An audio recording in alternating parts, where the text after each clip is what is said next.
ಸುಮಾರು 1000 ವರ್ಷಗಳ ಕನ್ನಡ ಸಾಹಿತ್ಯ ಚರಿತ್ರೆಯಲ್ಲಿ ಇವತ್ತು ನಾವು ಮಾತಾಡ್ತಾ ಇರೋ ಕಾಲ ಅತ್ಯಂತ ಶ್ರೀಮಂತವಾದ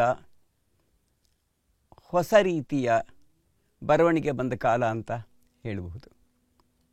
ಹಾಗೆ ಇದನ್ನು ನವೋದಯ ಅಂತ ಕರೀತಾ ಬಂದಿದ್ದೀವಿ. ನವೋದಯ ಕಾಲದ ಲೇಖಕರಿದ್ದಾರಲ್ಲ, ಅವರೇನಿದನ್ನು ನವೋದಯ ಅನ್ನೋ ಹೆಸರು ಕರೆದಿಲ್ಲ. ನಂತರ ಬಂದವರು ಅದನ್ನು ರೊಮ್ಯಾಂಟಿಕ್ ಕಾವ್ಯ, ರೊಮ್ಯಾಂಟಿಕ್ ಸಾಹಿತ್ಯ ಅನ್ನೋಕ್ಕೂ ಪ್ರಯತ್ನ ಪಟ್ಟರು. ಆದರೆ ಈ ರೊಮ್ಯಾಂಟಿಕ್ ಅನ್ನೋದು ಸರಿಯಲ್ಲ, ಅದ್ರ ಬದಲು ಬೇರೆ ಒಂದು ಪದ ಇದ್ದರೆ ಹೆಚ್ಚು ಸೂಕ್ತ ಅಂತ ಕೆಲವು ವಿದ್ವಾಂಸರು ನವೋದಯ ಅನ್ನೋ ಪದನ ಬಳಸಿದ್ರು. ನವೋದಯ ಅಂದರೆ ಹೊಸದಾಗಿ ಬಂದದ್ದು, ಹೊಸ ರೀತಿಯ ಬರವಣಿಗೆ ಅಂತ. ಈ ಹೊಸ ಅನ್ನೋ ಮಾತು ಕೇವಲ ಬರವಣಿಗೆಗೆ ಸಂಬಂಧಪಟ್ಟಿದ್ದಲ್ಲ. ಅದರ ಒಳಗಿರೋದು, ಅದರ ಹೊರಗಿರೋದು, ಅದು ಕಟ್ಟಿರೋ ರೀತಿ, ಇವೆಲ್ಲ ಹೊಸದಾಗೋದು ಹೇಗೆ ಅನ್ನೋ ಪ್ರಶ್ನೆಯನ್ನು ಕೇಳಿಕೊಂಡು ಉತ್ತರಗಳನ್ನು ಕಂಡುಕೊಳ್ಳೋಕೆ ಪ್ರಯತ್ನಪಟ್ಟ ಕಾಲ ಇದು. ಆದರೆ ಸುಮಾರು 60, 70, 80 ವರ್ಷ ಆದಮೇಲೆ ಈಗ ನೋಡಿದಾಗ ನಮಗೆ ಅನ್ನಿಸ್ತಾ ಇದೆ, ಇದು ನವೋದಯ ಅಂತ ಕರೆದವಲ್ಲ, ಇದು ಅರ್ಧ ನವೋದಯವೋ, ಅಲ್ಪ ನವೋದಯವೋ, ಅಂಶ ನವೋದಯವೋ ಅನ್ನೋ ಪ್ರಶ್ನೆಯನ್ನು ಕೇಳ್ಕೋಬಹುದಾ ಅಂತ.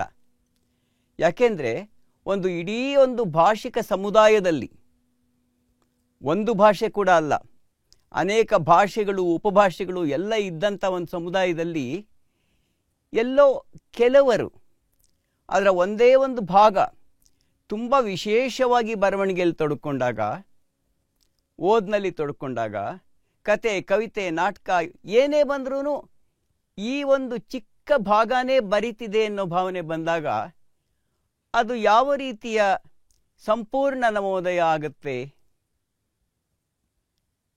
ಆ ಕಾಲದ ಬರವಣಿಗೆಯ ಮಟ್ಟಿಗೆ ಈ ಮಾತನ್ನು ಹೇಳಬಹುದಾ? ನನ್ನ ಈ ಭಾಷಣಗಳ ಸರಣಿನ 100 ಮರ 100 ಸ್ವರ ಅಂತ ನಾನು ಕರೆದಿದ್ದೀನಿ.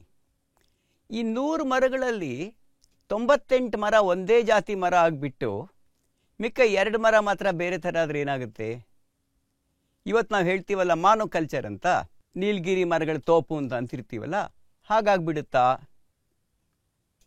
ಯಾಕೆಂದರೆ ಆ ಕಾಲದಲ್ಲಿ ಶಿಕ್ಷಣದ ಅವಕಾಶವನ್ನು ಪಡೆದವರು, ಬರವಣಿಗೆ ಮಾಡೋಕ್ಕೆ ಒಂದು ಪ್ರೇರಣೆಯನ್ನು ಪಡೆದವರು, ಇಂಗ್ಲೀಷ್ನ, ಸಂಸ್ಕೃತನ, ಮತ್ತೊಂದನ್ನು ಓದ್ಕೊಂಡಿದ್ದವರು, ಒಂದು ಸಮುದಾಯಕ್ಕೆ, ಒಂದು ಜಾತಿಗೆ ಸೇರಿದವರಾದಾಗ ಬರವಣಿಗೆಯ ಪ್ರಕ್ರಿಯೆ ಅನ್ನೋದೇನೇ ಆ ಸಮುದಾಯಕ್ಕೆ ಸೀಮಿತವಾಗಿ ಹೋದಾಗ ಅದನ್ನು ದಾಟೋದು ಹೇಗೆ? ಹಾಗೇನಾಯಿತು? ಅದು ನಿಜಕ್ಕೂ ಅಂಶ ನವೋದಯ ಆಯ್ತಾ? ಅದಕ್ಕೆ ಆ ಹಿರಿಯರು, ಸಾಕಷ್ಟು ಪ್ರತಿಭಾವಂತರಾಗಿದ್ದ ಹಿರಿಯರು ಕಂಡುಕೊಂಡು ಉತ್ತರ ಯಾವುದಪ್ಪ ಅಂತ ಕೇಳಿದ್ರೆ, ನಾವು ನಮ್ಮ ಪರವಾಗಿ ಮಾತಾಡೋದು ಅನ್ನೋದು ಒಂದಿದೆ, ನಾವು ಒಟ್ಟು ಸಮುದಾಯದ ಪರವಾಗಿ ಬೇರೆ ಬೇರೆ ವರ್ಗಗಳ, ವರ್ಣಗಳ ಪರವಾಗಿ ಮಾತಾಡೋದು ಅನ್ನೋದು ಇನ್ನೊಂದಿದೆ. ಈ ಎರಡೂ ಕೆಲಸನ ಮಾಡಬೇಕಾದ್ದು ನಮ್ಮ ಜವಾಬ್ದಾರಿ ಅಂತ ಕಂಡುಕೊಂಡಿತ್ತು. ಹಾಗೆ ಮಾಡೋಕ್ಕೆ ಹೋದಾಗ, ಪ್ರಾಕ್ಸಿಯಲ್ಲಿ ಮಾತಾಡೋಕ್ಕೆ ಹೋದಾಗ ಅದು ಎಷ್ಟು ಯಶಸ್ವಿ ಆಗುತ್ತೆ, ಎಷ್ಟು ಸಂಪೂರ್ಣವಾಗುತ್ತೆ, ಎಷ್ಟು ಸಮಗ್ರ ಆಗುತ್ತೆ ಅನ್ನೋ ಮಾತು ಬೇರೆ. ಆದರೆ ಹಾಗೆ ಹೇಳಬೇಕು, ಮಾಡಬೇಕು ಅನ್ನೋ ಪ್ರಶ್ನೆಯನ್ನು, ತಿಳುವಳಿಕೆಯನ್ನು ಮಾಸ್ತಿಯವರಾಗಲಿ, ಬೇಂದ್ರೆಯವರಾಗಲಿ, ವಿ ಸಿ ಅವರಾಗಲಿ, ಬಿ ಎಂ ಶ್ರೀಕಂಠಯ್ಯನವರಾಗಲಿ, ನರಸಿಂಹಸ್ವಾಮಿಯವರಾಗಲಿ, ಪೂತಿನ ಆಗಲಿ ಎಲ್ಲರೂ ಕಂಡುಕೊಂಡ್ರು ಅನ್ನೋದು ತುಂಬ ಮುಖ್ಯ ಅಂತ ನಾನು ಅಂದ್ಕೊಂಡಿದ್ದೇನೆ. ಒಂದು ಕಡೆಯಿದ್ದ ಕೊರತೆಯನ್ನು ಇನ್ನೊಂದು ಕಡೆಯಿಂದ ಕಾಂಪನ್ಸೇಟ್ ಮಾಡೋಕ್ಕೆ ಇವರೆಲ್ಲ ಪ್ರಯತ್ನ ಪಟ್ಟರು.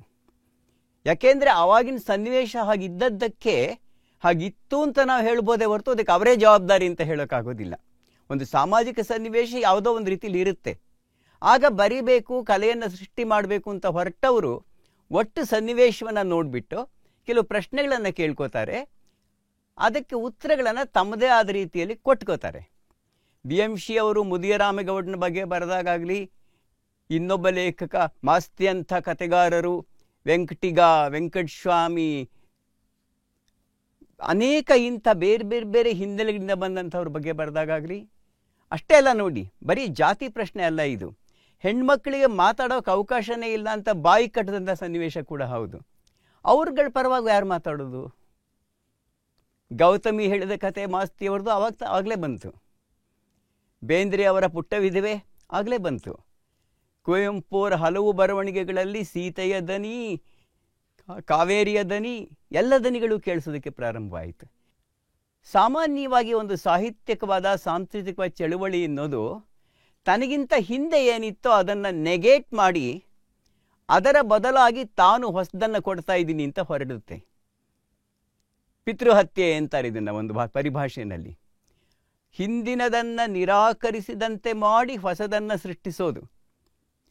ಹಾಗೆ ಅದು ಮತ್ತೆ ಮುಂದಿನ ಹಂತದಲ್ಲಿ ಅದನ್ನು ನಿರಾಕರಿಸಿ ಇನ್ನೊಂದು ಹೊಸದು ಬರ್ತಾ ಹೋಗುತ್ತೆ.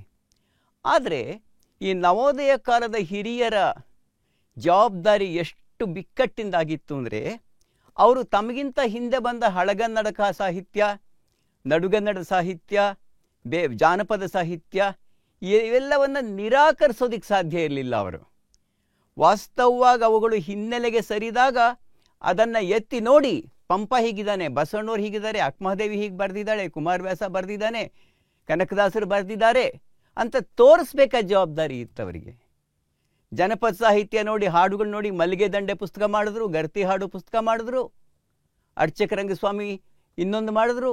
ಇವರೆಲ್ಲರೂ ಕೂಡ ಹಳೆಯದನ್ನು ಹೇಳುತ್ತಲೇ, ಹಳೆಯದನ್ನು ಬೆಳಕಿಗೆ ತರುತ್ತಲೇ ಹೊಸದನ್ನು ಕಟ್ಟುವಂಥ ಜವಾಬ್ದಾರಿಯನ್ನು ಹೊಂದಿದ್ರು. ಏಕಕಾಲದಲ್ಲಿ ಅದು ಹೊಸ ಹುಟ್ಟು ಆಗಿತ್ತು, ರೆನೈಸಾನ್ಸ್ ಪುನರುಜ್ಜೀವನ ಕೂಡ ಆಗಿತ್ತು. ಹಳೆಯದನ್ನು ಹೇಳುತ್ತಲೇ ಹೊಸದನ್ನು ಕಟ್ಟುವ ಜವಾಬ್ದಾರಿ ಇದೆಯಲ್ಲ, ಹಳೆಯದನ್ನು ಒಳಗೊಂಡು ಹೊಸದನ್ನು ರೂಪಿಸುವ ಜವಾಬ್ದಾರಿ ಇದೆಯಲ್ಲ, ಇದು ಬಹಳ ದೊಡ್ಡ ಜವಾಬ್ದಾರಿ. ಅದೃಷ್ಟವಶಾತ್ ಈ ಹಿರಿಯರಿಗೆ ಆ ಜವಾಬ್ದಾರಿಯನ್ನು ನಿರ್ವಹಿಸೋದಕ್ಕೆ ಬೇಕಾದಂಥ ಶಕ್ತಿ ಇತ್ತು ಅಂತ ಕಾಣುತ್ತೆ. ಅವರಿಗೆ ಆ ಓದು, ಪಾಂಡಿತ್ಯ, ತಿಳುವಳಿಕೆ ಎಲ್ಲವನ್ನೂ ಕೂಡ ಪಡ್ಕೊಂಡಿದ್ದರಿಂದ, ಅಷ್ಟೇ ಅಲ್ಲ ಇದನ್ನು ಹೀಗೆ ಮಾಡಬೇಕು ಅನ್ನೋ ದೃಷ್ಟಿಕೋನವನ್ನು ಪಡ್ಕೊಂಡಿದ್ದರಿಂದ ಅವರಿಗೆ ಈ ಕೆಲಸವನ್ನು ತುಂಬ ಚೆನ್ನಾಗಿ ಮಾಡೋದಕ್ಕೆ ಸಾಧ್ಯ ಆಯಿತು. ಇಷ್ಟು ಹೇಳಿದ ಮೇಲೆ ಇನ್ನೊಂದು ವಿಷಯ ನಾವು ಗಮನಿಸಬೇಕಾದ್ದೇನು ಅಂದರೆ, ಈ ನವೋದಯ ಸಾಹಿತ್ಯ, ನವೋದಯ ಅನ್ನೋದು ಒಂದು ಬಂಡೆ ಅಲ್ಲ, ಅದು ಇಟ್ಸ್ ನಾಟ್ ಮಾನೋಲಿಥಿಕ್. ಹಾಗಾದರೆ ಏನದು?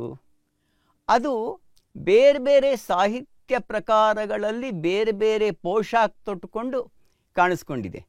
ನೀವು ಕತೆ ಕಾದಂಬರಿಗಳಲ್ಲಿ ಆ ಕಾಲದ ಬರವಣಿಗೆಯನ್ನು, ಆ ಕಾಲದಲ್ಲಿ ಬಂದ ಕಾವ್ಯವನ್ನು, ಆ ಕಾಲದಲ್ಲಿ ಬಂದ ನಾಟಕವನ್ನು, ಆಗ ನಡೆದ ವೈಚಾರಿಕ ಸಂಶೋಧನೆಗಳನ್ನು, ಆಗ ಬರೆದು ಬಂದ ವೈಚಾರಿಕ ಸಾಹಿತ್ಯವನ್ನು ಬಂಡೆ ಥರ ಇದಕ್ಕೆಲ್ಲ ಈ ಥರ ಲಕ್ಷಣಗಳಿದೆ ಅಂತ ನೋಡೋಕ್ಕಾಗೋದಿಲ್ಲ.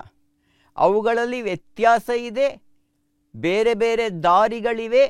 ಅವೆಲ್ಲದರ ಒಟ್ಟಂದದಲ್ಲಿ ನವೋದಯ ಸಾಹಿತ್ಯ, ಆ ಕಾಲದ ಸಾಹಿತ್ಯ ಅನ್ನೋದು ರೂಪಿತವಾಗ್ತಾ ಹೋಗುತ್ತೆ. ನಂತರದ ಘಟ್ಟಗಳ ಬಗ್ಗೆ ಈ ಮಾತನ್ನು ಹೇಳೋದು ಸ್ವಲ್ಪ ಕಷ್ಟ ಆಗುತ್ತೆ. ಎಲ್ಲ ಕೂಡ ಕತೆ ಇರಲಿ, ಕವಿತೆ ಇರಲಿ, ನಾಟಕ ಇರಲಿ, ಎಲ್ಲವೂ ಕೂಡ ಒಂದು ಬಣ್ಣ ಪಡ್ಕೊಂಡು ಬಂದ್ವೇನೋ ಅನ್ನೋ ಅನುಮಾನ ನಂತರದ ಕೆಲವು ಘಟ್ಟಗಳ ಬಗ್ಗೆ ಕೆಲವು ಸಲ ಬರ್ತಾ ಹೋಗುತ್ತೆ. ಅದನ್ನು ನಾವು ಗಮನದಲ್ಲಿ ಇಟ್ಕೋಬೇಕು. ನವೋದಯ ಸಾಹಿತ್ಯದ ಬಗ್ಗೆ ಮಾತಾಡೋದು ಅಂದರೆ ಆ ಕಾಲದ ಕಾದಂಬರಿ ಬಗ್ಗೆ, ಸಣ್ಣ ಕತೆ ಬಗ್ಗೆ, ನಾಟಕದ ಬಗ್ಗೆ, ವಿಚಾರ ಸಾಹಿತ್ಯದ ಬಗ್ಗೆ, ಸಂಶೋಧನೆ ಬಗ್ಗೆ ಅಷ್ಟೇ ಮುಖ್ಯವಾಗಿ, ಅಥವಾ ಹೆಚ್ಚು ಮುಖ್ಯವಾಗಿ ಕಾವ್ಯದ ಬಗ್ಗೆ ಏಕಕಾಲದಲ್ಲಿ ಮಾತಾಡೋದು. ನಾವು ಆ ಕೆಲಸಕ್ಕೆ ತೊಡಗೋದಕ್ಕೆ ಮುಂಚೆ ನಾನು ಆ ಕಾಲದಲ್ಲಿ ಇವರು ಎದುರಿಸಬೇಕಾದಂಥ ಸಮಸ್ಯೆಗಳ ಬಗ್ಗೆ, ಬಿಕ್ಕಟ್ಟುಗಳ ಬಗ್ಗೆ ಕೆಲವು ಮಾತಾಡೋಕ್ಕೆ ಇಷ್ಟಪಡ್ತೀನಿ.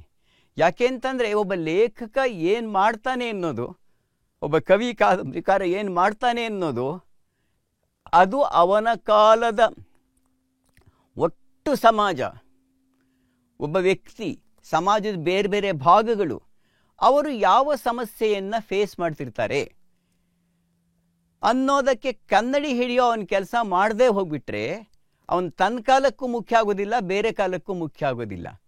ತನ್ನ ಕಲೆಯ ಕನ್ನಡಿಯಲ್ಲಿ ತನ್ನ ಕಾಲವನ್ನು ಹಿಡಿಯೋದೇನೆ ಎಲ್ಲ ಲೇಖಕರ, ಕಲಾವಿದರ ಬಹಳ ದೊಡ್ಡ ಜವಾಬ್ದಾರಿ ಅಂತ ಕಾಣುತ್ತೆ. ಅದನ್ನು, ಆ ಕಾಲದ ಬಿಕ್ಕಟ್ಟು ಏನಿತ್ತು, ನಾವು ಯಾವುದನ್ನು ವಸಾಹತುಶಾಹಿ ಅಂತ ಕರಿತೀವಿ, ಬ್ರಿಟಿಷರ ಆಳ್ವಿಕೆಯ ಅಥವಾ ಒಟ್ಟು ಪಾಶ್ಚಾತ್ಯ ಸಂಸ್ಕೃತಿಯ ಪ್ರಭಾವದ ಫಲವಾಗಿ ನಾವು ಕಂಡ, ನಾವು ಉಂಡ, ನಾವು ಪಡೆದುಕೊಂಡ, ನಾವು ಕಳೆದುಕೊಂಡ ಸಂಗತಿಗಳು ಏನಿದ್ವು ಅದನ್ನು ನಾವು ಎಷ್ಟರ ಮಟ್ಟಿಗೆ ಒಳಗೊಳ್ಳುವುದಕ್ಕೆ ಸಾಧ್ಯ ಆಯಿತು. ಹಾಗೆ ಪಡೆದುಕೊಳ್ಳುವ ಪ್ರಕ್ರಿಯೆಯಲ್ಲಿ ನಮ್ಮದು ಅಂತ ಮೊದಲಿಂದ ಬಂದಿದ್ದನ್ನು ಕಳ್ಕೊಂಡಿದ್ದು ಎಷ್ಟು, ಆ ಕಳ್ಕೊಂಡಿದ್ರಲ್ಲಿ ಕಳ್ಕೊಳ್ಳೇಬೇಕಾಗಿದ್ದೆಷ್ಟು, ಕಳ್ಕೋಬಾರದ್ದೆಷ್ಟು, ಹೊಸದಾಗಿ ಪಡ್ಕೊಂಡಿದ್ರಲ್ಲಿ ಪಡ್ಕೊಳ್ಳೇಬೇಕಾದಷ್ಟು, ಪಡ್ಕೋಬಾರದ್ದೆಷ್ಟು.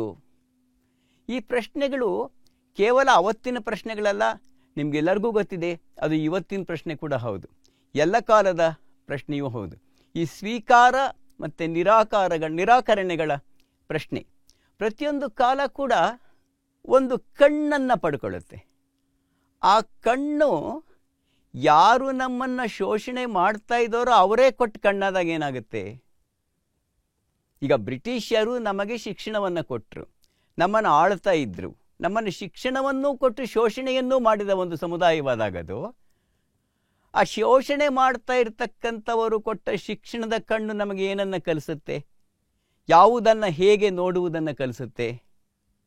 ಹಾಗೆ ನೋಡಿದ್ರಲ್ಲಿರ್ತಕ್ಕಂಥ ಆರೋಗ್ಯ ಎಷ್ಟು, ಇರುವಂಥ ಅನಾರೋಗ್ಯ ಎಷ್ಟು? ಆ ಬಣ್ಣದ ಕನ್ನಡಕವನ್ನು ಮೀರಿ ಅದನ್ನು ಮತ್ತೆ ನಮ್ಮನ್ನು ನೋಡ್ಕೊಳ್ಳೋದು ಹೇಗೆ? ಇದು ಭಾಳ ಮುಖ್ಯವಾದ ಸಂಗತಿ. ಇದು ನಾವು ಆ ಕಾಲದಲ್ಲಿ ಬ್ರಿಟಿಷ್ ಪ್ರಭಾವವನ್ನು ನೋಡಬೇಕಾಗಿ ಬಂತು. ಬ್ರಿಟಿಷ್ ಪ್ರಭಾವ ಅಂದರೆ ಬರೀ ಬ್ರಿಟಿಷ್ ಜೀವನ ಶೈಲಿ, ಬ್ರಿಟಿಷ್ ಶಿಕ್ಷಣ, ಬ್ರಿಟಿಷ್ ಕೈಗಾರಿಕೆ, ಬ್ರಿಟಿಷ್ ಆಡಳಿತ ಕ್ರಮ, ಬ್ರಿಟಿಷ್ ವಿಜ್ಞಾನ, ಬ್ರಿಟಿಷ್ ಅಂದಾಗ ಹೆಚ್ಚು ವಿಶಾಲವಾಗಿ ನೋಡಿದಾಗ ಪಾಶ್ಚಾತ್ಯ ಸಂಸ್ಕೃತಿಯನ್ನೇ ರೂಪಿಸ್ತಾ ಇದ್ದಂಥ ಸಂಗತಿಗಳು ಕೂಡ ಹೌದು. ಅವುಗಳನ್ನು ಎಲ್ಲವನ್ನ ಕೂಡ ಬ್ರಿಟಿಷರ ಕಣ್ಣುಗಳಿಂದ ನೋಡುವ ಹಾಗೆ ನಮ್ಮ ಕಣ್ಣುಗಳಿಂದನೂ ನೋಡಬೇಕಾಯ್ತು. ಈ ಸವಾಲನ್ನು ಕುವೆಂಪು ಅಂತ ಲೇಖಕರು, ಬೇಂದ್ರೆಯವರಂಥ ಲೇಖಕರು, DVG ಅವರು, ಮಾಸ್ತಿ ಅವರು, ಇನ್ನೂ ಅನೇಕ ಜನ, ಶಿವರಾಮ್ ಕಾರಂತರು, ಶಂಭಾ ಜೋಶಿಯವರು, ಇವರೆಲ್ಲ ನೋಡಿದ ಬಗೆಗಳಲ್ಲಿ ಒಂದು ತನ ಇತ್ತು ಮತ್ತು ತನ್ನತನ ಇತ್ತು ಅಂತ ಕಾಣುತ್ತೆ. ಎಲ್ಲ ಹಿರಿಯ ಲೇಖಕರು ಸಗಟಾಗಿ ಸಮವಸ್ತ್ರ ಧರಿಸಿದವರಂತೆ ಎಲ್ಲವನ್ನು ಒಂದೇ ರೀತಿಯಲ್ಲಿ ನೋಡಿದ್ರು ಅಂತ ನಾನು ಹೇಳೋದಿಲ್ಲ. ಅವರವರ ಹಿನ್ನೆಲೆಯ ಪರಿಣಾಮವಾಗಿ, ಅವರವರ ತಿಳುವಳಿಕೆಯ ಪರಿಣಾಮವಾಗಿ, ಅವರವರ ಅನುಭವಗಳ ಪರಿಣಾಮವಾಗಿ ಎಲ್ಲನೂ ಬೇರೆ ಬೇರೆ ರೀತಿಯಲ್ಲಿ ನೋಡೋಕೆ ಕೂಡ ಅವರು ಪ್ರಯತ್ನ ಪಟ್ಟರು ಅಂತ ಕಾಣುತ್ತೆ.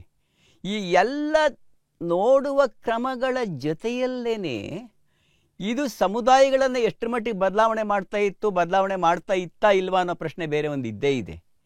ಸಮುದಾಯ ಕೈಗಾರಿಕೆ ಪರಿಣಾಮವಾಗೋ, ತಂತ್ರಜ್ಞಾನದಿಂದನೋ, ಆಡಳಿತದಿಂದನೋ, ರಾಜಕೀಯದಿಂದನೋ ಅದು ತನ್ನಪಾಡಿ ತಾನು ಬದಲಾವಣೆ ಆಗ್ತಾನೆ ಹೋಗುತ್ತೆ. ಒಬ್ಬ ಕಲಾವಿದ ಈ ಬದಲಾವಣೆನ ದಾಖಲೆ ಮಾಡ್ತಾನ ಅಥವಾ ಬದಲಾವಣೆ ತಾನೂ ಬದಲಾವಣೆ ಮಾಡಬೇಕು ಅಂತ ಹೊರಡ್ತಾನ? ಹಾಗೆ ಹೊರಟ್ರೆ ಎಷ್ಟರ ಮಟ್ಟಿಗೆ ಯಶಸ್ವಿ ಆಗ್ತಾನೆ? ಈ ಪ್ರಶ್ನೆ ಕಲೆಗೆ ಸಂಬಂಧಪಟ್ಟ ಪ್ರಶ್ನೆ. ಕಲೆ ರೆಕಾರ್ಡ್ ಮಾಡುತ್ತೋ, ಚೇಂಜ್ ಮಾಡುತ್ತೋ? ಚೇಂಜ್ ಮಾಡಲ್ಲ ಅಂದರೆ ಮಾಡೋದೇ ಇಲ್ವಾ? ಬರೀ ರೆಕಾರ್ಡ್ ಮಾಡ್ಕೊಂಡು ಹೋಗೋದು ಅಷ್ಟೇನೇ ಅದ್ರ ಕೆಲಸನ? ಆ ಕಾಲದ ಲೇಖಕರು ಕಂಡ ಕನಸೇನು? ಒಬ್ಬ ಕವಿ ಸರ್ವರಿಗೆ ಸಮಪಾಲು ಸರ್ವರಿಗೆ ಸಮಬಾಳು ಅಂದಾಗ, ಇನ್ನೊಬ್ಬ ಕಟ್ಟುವೆವು ನಾವು ಹೊಸನಾಡೊಂದನು ಅಂತ ಹೇಳಿದಾಗ, ಅದು ಅವರ ಕನಸೋ, ಕಾಣಬಯಸಿದ ನನಸೋ? ಆ ಕಾಣಬಯಸುವ ಕನಸನ್ನು ನಿಜ ಮಾಡೋಕೆ ಅವರೇ ಪಟ್ಟಂಥ ಪ್ರಯತ್ನ ಯಾವ ಥರದ್ದು? ಆ ಪ್ರಯತ್ನ ಬರವಣಿಗೆಯಲ್ಲಿರುತ್ತೋ, ಬರವಣಿಗೆ ಆಚೆಗೂ ಇರುತ್ತೋ, ಇರಬಾರ್ದಾ?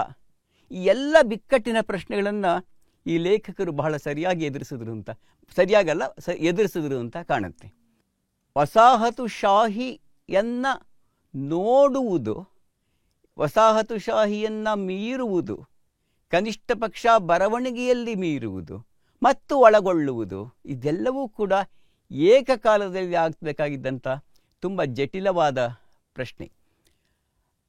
ಅಲ್ಲಿ ಹಲವಾರು ಪ್ರಶ್ನೆಗಳು ಹುಟ್ಟುಕೋತಾ ಇತ್ತು, ಉಪಪ್ರಶ್ನೆಗಳು. ಆಧುನಿಕ ಶಿಕ್ಷಣ ಅಂತಂದರೆ ಕೇವಲ ಕ್ಲಾಸ್ ರೂಮಲ್ಲಿ ಆಗೋದು ಅಂತ ಅನ್ಕೋಬೇಡಿ, ಪಠ್ಯಕ್ರಮದಲ್ಲಾಗೋದು ಅಂತ ಅನ್ಕೋಬೇಡಿ.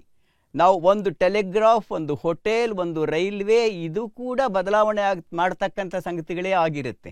ವಾಸ್ತವವಾಗಿ ಇವು ಮಾಡೋಷ್ಟು ಬದಲಾವಣೆನ ಟೆಕ್ಸ್ಟ್ ಬುಕ್ಗಳು ಮಾಡಲ್ಲ. ಇಂಥ ಒಂದು ಬದಲಾವಣೆ ನಮಗೆ ಕಲಿಸಿಕೊಟ್ಟಿದ್ದಿತ್ತಲ್ಲ, ಇದು ಒಂದು ಕಡೆ ಇದ್ದು ಪಾರಂಪರಿಕವಾಗಿ ಮೊದಲಿಂದ ನಮ್ಮಲ್ಲಿ ಬಂದಂಥ ಮೌಲ್ಯಗಳು, ಜೀವನ ಕ್ರಮ ಇನ್ನೊಂದು ಕಡೆ ಆದಾಗ ಇವುಗಳ ಸಂಘರ್ಷವನ್ನು ನಡೆಯುತ್ತಲ್ಲ, ಈ ಸಂಘರ್ಷವನ್ನು ಹೇಗೆ ನೋಡಬೇಕು ಒಬ್ಬ ಲೇಖಕ? The clash of value systems, ಇದನ್ನ ಹೇಗೆ ನೋಡಬೇಕು? ಎಲ್ಲರೂ ಒಂದೇ ರೀತಿ ನೋಡ್ತಾರಾ? ಕನ್ನಡ ಸಾಹಿತ್ಯ ಇದನ್ನು ಹೇಗೆ ಗ್ರಹಿಸಿತು, ಹೇಗೆ ಪ್ರತಿಕ್ರಿಯಿಸಿತು? ಅಲ್ಲಿ ಬಹಳ ಒಂದು ದೊಡ್ಡ ಸಂಗತಿ ಅಂದರೆ ನನ್ನ ಪ್ರಕಾರ ನವೋದಯ ಕಾಲ ಅನ್ನೋದು ಎಲ್ಲರೂ ಒಂದೇ ರೀತಿ ಯೋಚನೆ ಮಾಡಿ ಒಂದು ಮ್ಯಾನಿಫೆಸ್ಟೋ ಇಟ್ಕೊಂಡು ಆ ಮ್ಯಾನಿಫೆಸ್ಟೋಗೆ ಅನುಗುಣವಾಗಿ ಎಲ್ಲರೂ ಬರಿತಾ ಹೋದಂಥ ಒಂದು ಚಳುವಳಿ ಅಲ್ಲ ಅನ್ನೋದು. ಆ ಚಳುವಳಿ ಒಬ್ಬ ಲೀಡರ್ ಅಂತ ಹೇಳೋಕ್ಕಾಗಲ್ಲ. ಈ ನವ್ಯಕ್ಕೋ ದಲಿತ ಬಂಡಾಯಕ್ಕೋ ಒಬ್ಬರು ಇಬ್ಬರು 3 ಜನ ಲೀಡರ್ಸು ಇವ್ರ ಮ್ಯಾನಿಫೆಸ್ಟೋ ಇದೆ, ಆ ಮ್ಯಾನಿಫೆಸ್ಟೋ ಅನುಗುಣವಾಗಿ ಎಲ್ಲರೂ ಅದನ್ನು ಫಾಲೋ ಮಾಡ್ತಾರೆ ಅನ್ನೋ ಥರ ನವೋದಯಕ್ಕೆ ಇರಲಿಲ್ಲ. ಅಲ್ಲಿ ಏನಾಯಿತು ಅಂದರೆ ವಿಭಿನ್ನ ಲೇಖಕರು ತಮ್ಮದೇ ಆದ ವಿಚಾರಧಾರೆಗಳನ್ನು ಇಟ್ಟುಕೊಂಡು, ವೈಚಾರಿಕತೆಯನ್ನು ಇಟ್ಟುಕೊಂಡು ಪರಸ್ಪರ ಭಿನ್ನವಾದರೂ ಅದನ್ನು ತಮ್ಮದೇ ಆದ ರೀತಿಯಲ್ಲಿ ಮಂಡಿಸೋದಕ್ಕೆ ಪ್ರಯತ್ನ ಪಡ್ತಾ ಇದ್ರು. ಅವರು ಚಿತ್ರಿಸ್ತಾ ಇದ್ದ ಸಮಾಜ ಹೇಗಿತ್ತು ಅಂದರೆ, DVG ಹೇಳ್ತಾ ಇದ್ದವರು ಬದುಕಿದ್ರು, ಮಾಸ್ತಿಯವ್ರು ಹಾಗೆ ಯೋಚನೆ ಮಾಡ್ತಾ ಇದ್ದವರು ಬದುಕಿದ್ರು, ಕುವೆಂಪು ಅವ್ರು ಹಾಗೆ ಯೋಚನೆ ಮಾಡ್ತಾ ಇದ್ದವರು ಬದುಕಿದ್ರು, ಇನ್ನೊಬ್ಬರು ಹಾಗೆ ಯೋಚನೆ ಮಾಡ್ತಿದ್ದವರು ಬದುಕಿದ್ರು. ಸಮಾಜದಲ್ಲೇ ಇದ್ದಂತಹ ಈ ಒಂದು ವೆರೈಟಿ ಇದೆಯಲ್ಲ, ಈ ವೈವಿಧ್ಯ ಇದೆಯಲ್ಲ, ಇದು ಬರವಣಿಗೆಯಲ್ಲೂ ಕಾಣಿಸ್ಕೊಳ್ತಾ ಹೋಗ್ತಾ ಇತ್ತು. ಅದು ಅನೇಕ ಸಲ ನವೋದಯದ ಹಿರಿಯರಲ್ಲೇ ಒಂದು ರೀತಿಯ ಪರಸ್ಪರ ಸಂಘರ್ಷಕ್ಕೂ ಅವಕಾಶ ಮಾಡಿಕೊಡ್ತು. ನಮ್ಮಲ್ಲಿ ಅನೇಕರಿಗೆ ಗೊತ್ತಿದೆ ಕುವೆಂಪು ಮತ್ತು ಮಾಸ್ತಿಯವರಿಗೆ ಆದಂಥ ಸಂಘರ್ಷಗಳು, BMC ಮತ್ತು ಬೇಂದ್ರೆಯವರಿಗಾದಂಥ ಸಂಘರ್ಷಗಳು, ಈ ಸಂಘರ್ಷಗಳ ಫಲವಾಗಿ ಹುಟ್ಟಿಕೊಂಡಂಥ ಬೇರೆ ಬೇರೆ ಬಣ್ಣದ ಹೂಗಳು ಮತ್ತು ಬೇರೆ ಬೇರೆ ಬಣ್ಣದ ಬರವಣಿಗೆ, ಮತ್ತು ಆ ಸಂಘರ್ಷಗಳು ಮತ್ತು ವಾಗ್ವಾದಗಳು ಇಂದಿಗೂ ಕೂಡ ಉಳ್ಕೊಂಡಿರ್ತಕ್ಕಂಥದ್ದು. ಮತ್ತು ಒಂದು ಸಂಗತಿ ಏನು ಅಂದರೆ, ಆ ಕಾಲ ವಾಗ್ವಾದಕ್ಕೆ ಅವಕಾಶ ಮಾಡಿಕೊಡ್ತೇ ಹೊರತು ಜಗಳಕ್ಕೆ ಅವಕಾಶ ಮಾಡಿಕೊಡಲಿಲ್ಲ. ಪರಸ್ಪರ ಗೌರವ ಪ್ರೀತಿಗಳನ್ನು ಇಟ್ಟುಕೊಂಡೇ ವಿಭಿನ್ನವಾದ ಮಾತುಗಳನ್ನು ಆಡೋಕ್ಕೆ ಅವಕಾಶ ಅದಕ್ಕಿತ್ತು ಅಂತ ಕಾಣುತ್ತೆ. ಇದು ಒಂದು ಚಳುವಳಿಯ ಮತ್ತು ಒಂದು ಕಾಲದ ಆರೋಗ್ಯವನ್ನು ತೀರ್ಮಾನ ಮಾಡ್ತಕ್ಕಂಥ ಸಂಗತಿ ಅಂತ ಕಾಣುತ್ತೆ. ವೈಚಾರಿಕ ಭಿನ್ನತೆ ಅನ್ನುವುದು ವೈಯಕ್ತಿಕ ಭಿನ್ನತೆಗೆ ಅವಕಾಶ ಮಾಡಿಕೊಡ್ಬಾರ್ದು ಅನ್ನೋ ಒಂದು ತಿಳುವಳಿಕೆಯನ್ನು ಇವರಲ್ಲಿ ಅನೇಕರು ಹೊಂದಿದ್ರು. ಹಾಗಾಗಿ ವಿಜ್ಞಾನದ ಬಗ್ಗೆ ಸುಮ್ಮನೆ ಒಂದು ಚಿಕ್ಕ ವಿಷಯ ತಗೊಳ್ಳೋದು, ವಿಜ್ಞಾನದ ಬಗ್ಗೆ ಕುವೆಂಪು ಹೇಗೆ ಯೋಚನೆ ಮಾಡಿದ್ರು, ಬೇಂದ್ರೆ ಹೇಗೆ ಯೋಚನೆ ಮಾಡಿದ್ರು, ಮಾಸ್ತಿಯವರ ನಿಲುವು ಯಾವ ಥರದ್ದಿತ್ತು, ಇದೆಲ್ಲದರ ಬಗ್ಗೆ ನಮ್ಮಲ್ಲಿ ಆಗಬೇಕಾದಷ್ಟು ಅಧ್ಯಯನ ಆಗಿದೆಯಾ ಅಂದರೆ ಆಗಿಲ್ಲ ಅನ್ನೋ ಉತ್ತರನ ಕೊಡಬೇಕು ಬರುತ್ತೆ. ಆದರೆ ಯೋಚನೆ ಮಾಡ್ತಾ ಹೋದರೆ ವಿಜ್ಞಾನವನ್ನು ವಿಜ್ಞಾನ ಸೂರ್ಯ ಅಂತ ಕರೆದ್ರು, ಒಬ್ಬನೇ ಕವಿ ಕರೀತಾನೆ. ಹಾಗೆ ಕರೆಯುವಾಗಲೇ ವಿಜ್ಞಾನದ ರಣಹದ್ದಿನ ನೆತ್ತರು ಬಸಿಯುವ ಕೊಕ್ಕು ಅಂತಲೂ ಕುವೆಂಪು ಬರೀತಾರೆ. ವಿಜ್ಞಾನದ 2 ಮುಖಗಳನ್ನು ನೋಡ್ತಾರೆ.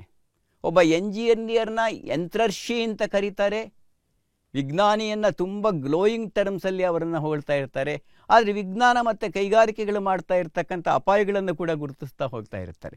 ಈ ಆಂಬಿವ್ಯಾಲೆಂಟ್ ಅಥವಾ ಹಲವು ಸತ್ಯಗಳನ್ನು ಪರಸ್ಪರ ವಿರುದ್ಧ ಎನಿಸುವ ಹಲವು ಸತ್ಯಗಳನ್ನು ಏಕಕಾಲದಲ್ಲಿ ಕಾಣುವ, ಏಕಕಾಲದಲ್ಲಿ ಹೇಳುವ, ಏಕಕಾಲದಲ್ಲಿ ಕವಿತೆ ಕಥೆಗಳನ್ನು ಬರೀತಕ್ಕಂಥ ಒಂದು ಶಕ್ತಿ ಇದೆಯಲ್ಲ, ಅದು ಈ ನವೋದಯ ಕಾಲದ ಲೇಖಕರ ಪ್ರತಿಭೆಗೆ ಕೊಡ್ತಕ್ಕಂಥ ಒಂದು ದೊಡ್ಡ ಒಂದು ಪ್ರಶಸ್ತಿ ಅಂತ ನಾನು ಅಂದ್ಕೊಂಡಿದ್ದೇನೆ.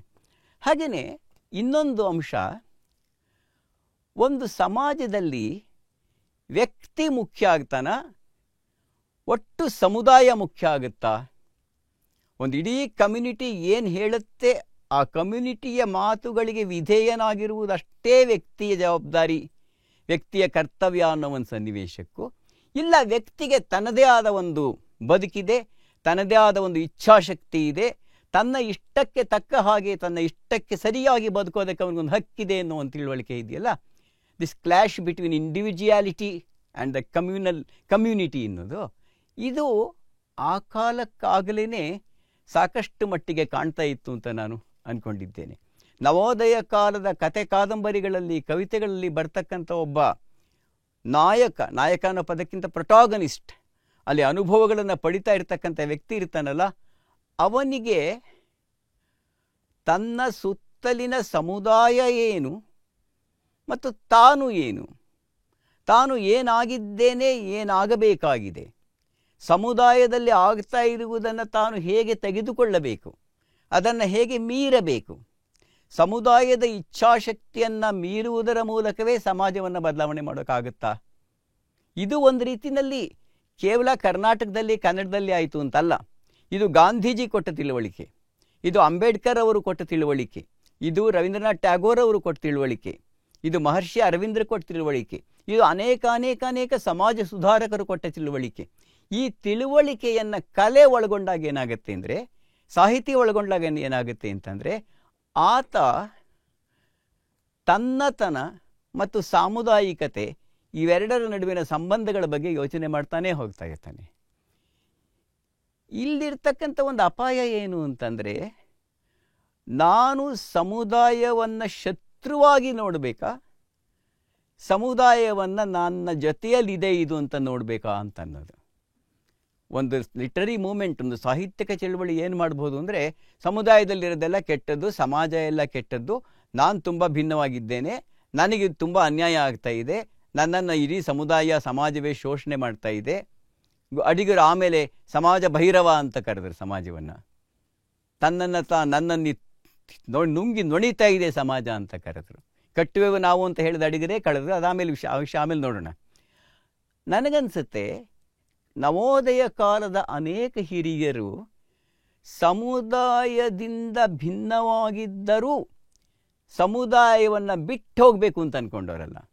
ಈ ಸಮುದಾಯವನ್ನು ನಮ್ಮ ಜೊತೆಯಲ್ಲಿ ತೊಗೊಂಡು ಹೋಗಬೇಕು, ನಮ್ಮ ತಿಳುವಳಿಕೆಯನ್ನು ಇದಕ್ಕೆ ಹಂಚಬೇಕು, ಇದರ ತಿಳುವಳಿಕೆಯನ್ನು ನಾವು ಪಡಿಬೇಕು. ಕಾರಂತರ ಆಗಲಿ, ಕುವೆಂಪು ಆಗಲಿ, ಬೇಂದ್ರೆ ಆಗಲಿ, ಪೂತಿನ ಆಗಲಿ, ಇದೆಲ್ಲರೂ ಕೂಡ ಸಮುದಾಯವನ್ನು ನಿರಾಕರಿಸಿ ತಿರಸ್ಕರಿಸಿ ತನ್ನತನವನ್ನು ಮೆರೆಯೋದಕ್ಕೆ ಪ್ರಯತ್ನ ಪಟ್ಟವರಲ್ಲ. ಇದೆಲ್ಲವನ್ನು ಒಳಗೊಂಡು ಆಯ್ತು, ಇಲ್ಲೊಂದಷ್ಟು ಕಪ್ಪು ಬಣ್ಣ ಇದೆ, ಇಲ್ಲೊಂದಷ್ಟು ಕಲೆ ಇದೆ, ಇಲ್ಲೊಂದೇನೋ ಚುಕ್ಕೆ ಇದೆ, ಇನ್ಯಾವುದೊಂದು ಚಿಕ್ಕ ಕಾಯಿಲೆ ಇದೆ, ಇದಿದ್ದರೂ ಕೂಡ ಇದು ನನ್ನ ಸಮುದಾಯ, ಇವ್ರು ನನ್ನ ಜನ ಅನ್ನೋ ತಿಳುವಳಿಕೆಯನ್ನು ಇಟ್ಕೊಂಡು ಮಾಡಿದ್ರಲ್ಲ, ಇದು ಆ ಕಾಲದ ಬಹಳ ಆರೋಗ್ಯಕರವಾದ ಲಕ್ಷಣ ಅಂತ ನಾನು ಅಂದ್ಕೊಂಡಿದ್ದೇನೆ.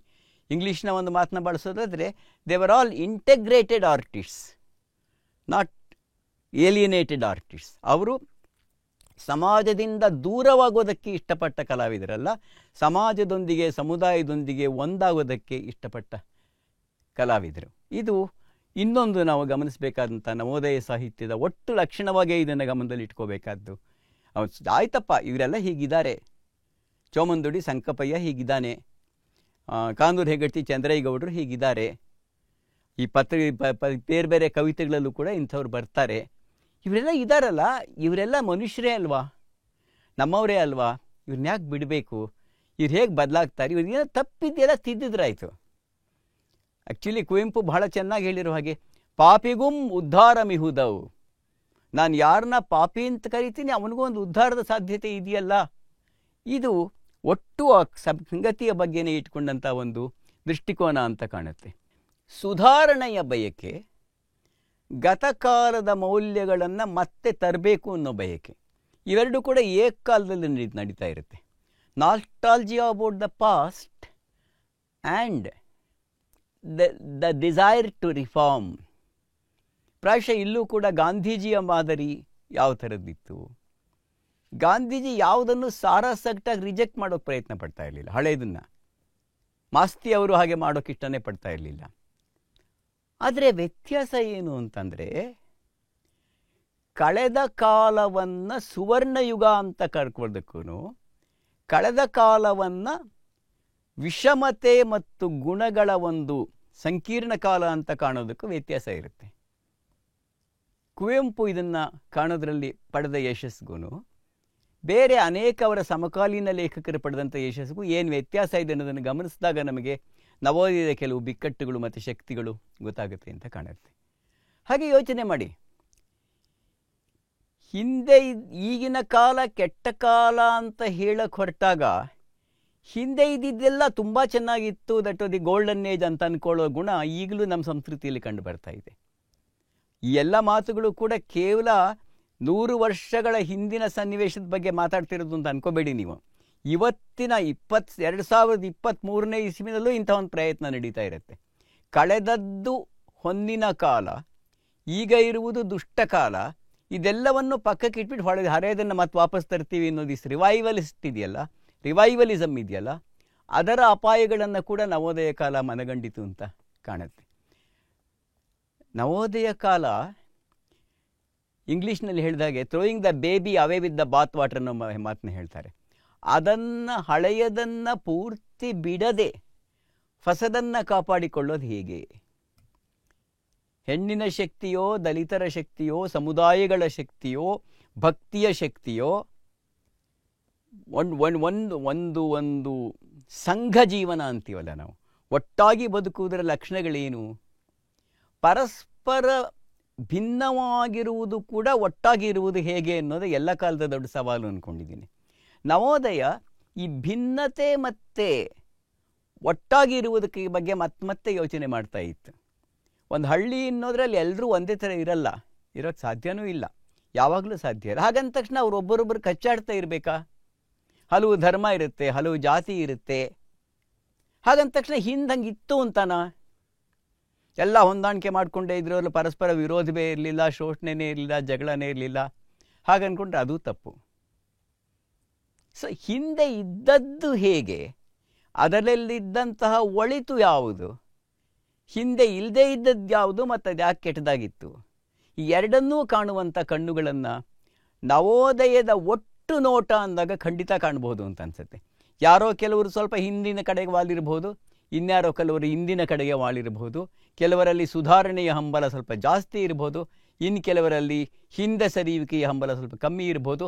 ಆದರೆ ಅದೆಲ್ಲವನ್ನ ಒಟ್ಟಿಗೆ ನೋಡಿದಾಗ ಆಗ್ತಕ್ಕಂಥ ಒಂದು ಆರೋಗ್ಯ ಇದೆಯಲ್ಲ, ಆರೋಗ್ಯ ಬಹಳ ಮುಖ್ಯವಾದ್ದು ಅಂತ ಕಾಣುತ್ತೆ.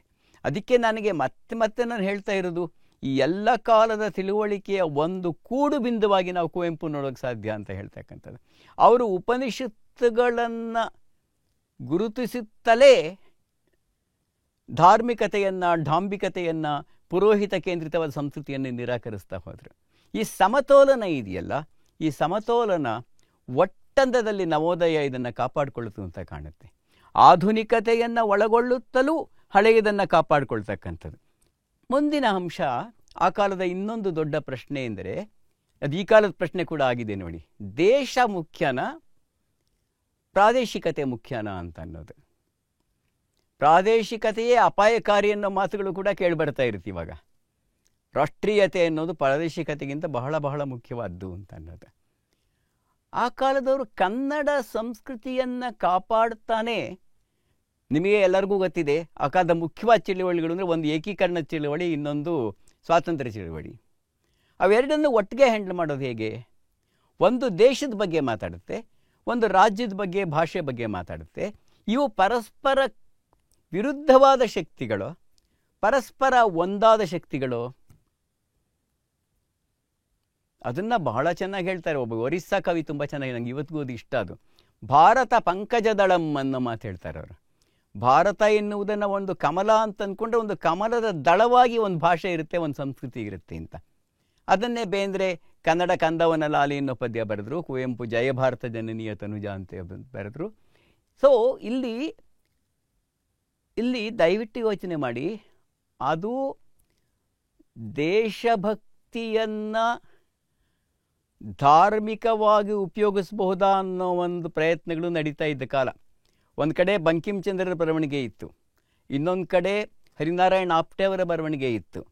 ಅಲ್ಲಿ ಎರಡು ಧರ್ಮಗಳ ನಡುವೆ ಇರತಕ್ಕಂಥ ಜಗಳದ ಬಗ್ಗೆ ಹೇಳೋದಕ್ಕೆ, ಭಿನ್ನಮತದ ಬಗ್ಗೆ ಹೇಳೋದಕ್ಕೆ ರಾಷ್ಟ್ರೀಯವಾದದ ಪರಿಕಲ್ಪನೆಯನ್ನು ಕೂಡ ಬಳಸ್ಕೊಳ್ಳೋ ಪ್ರಯತ್ನ ನಡೀತಾ ಇತ್ತು.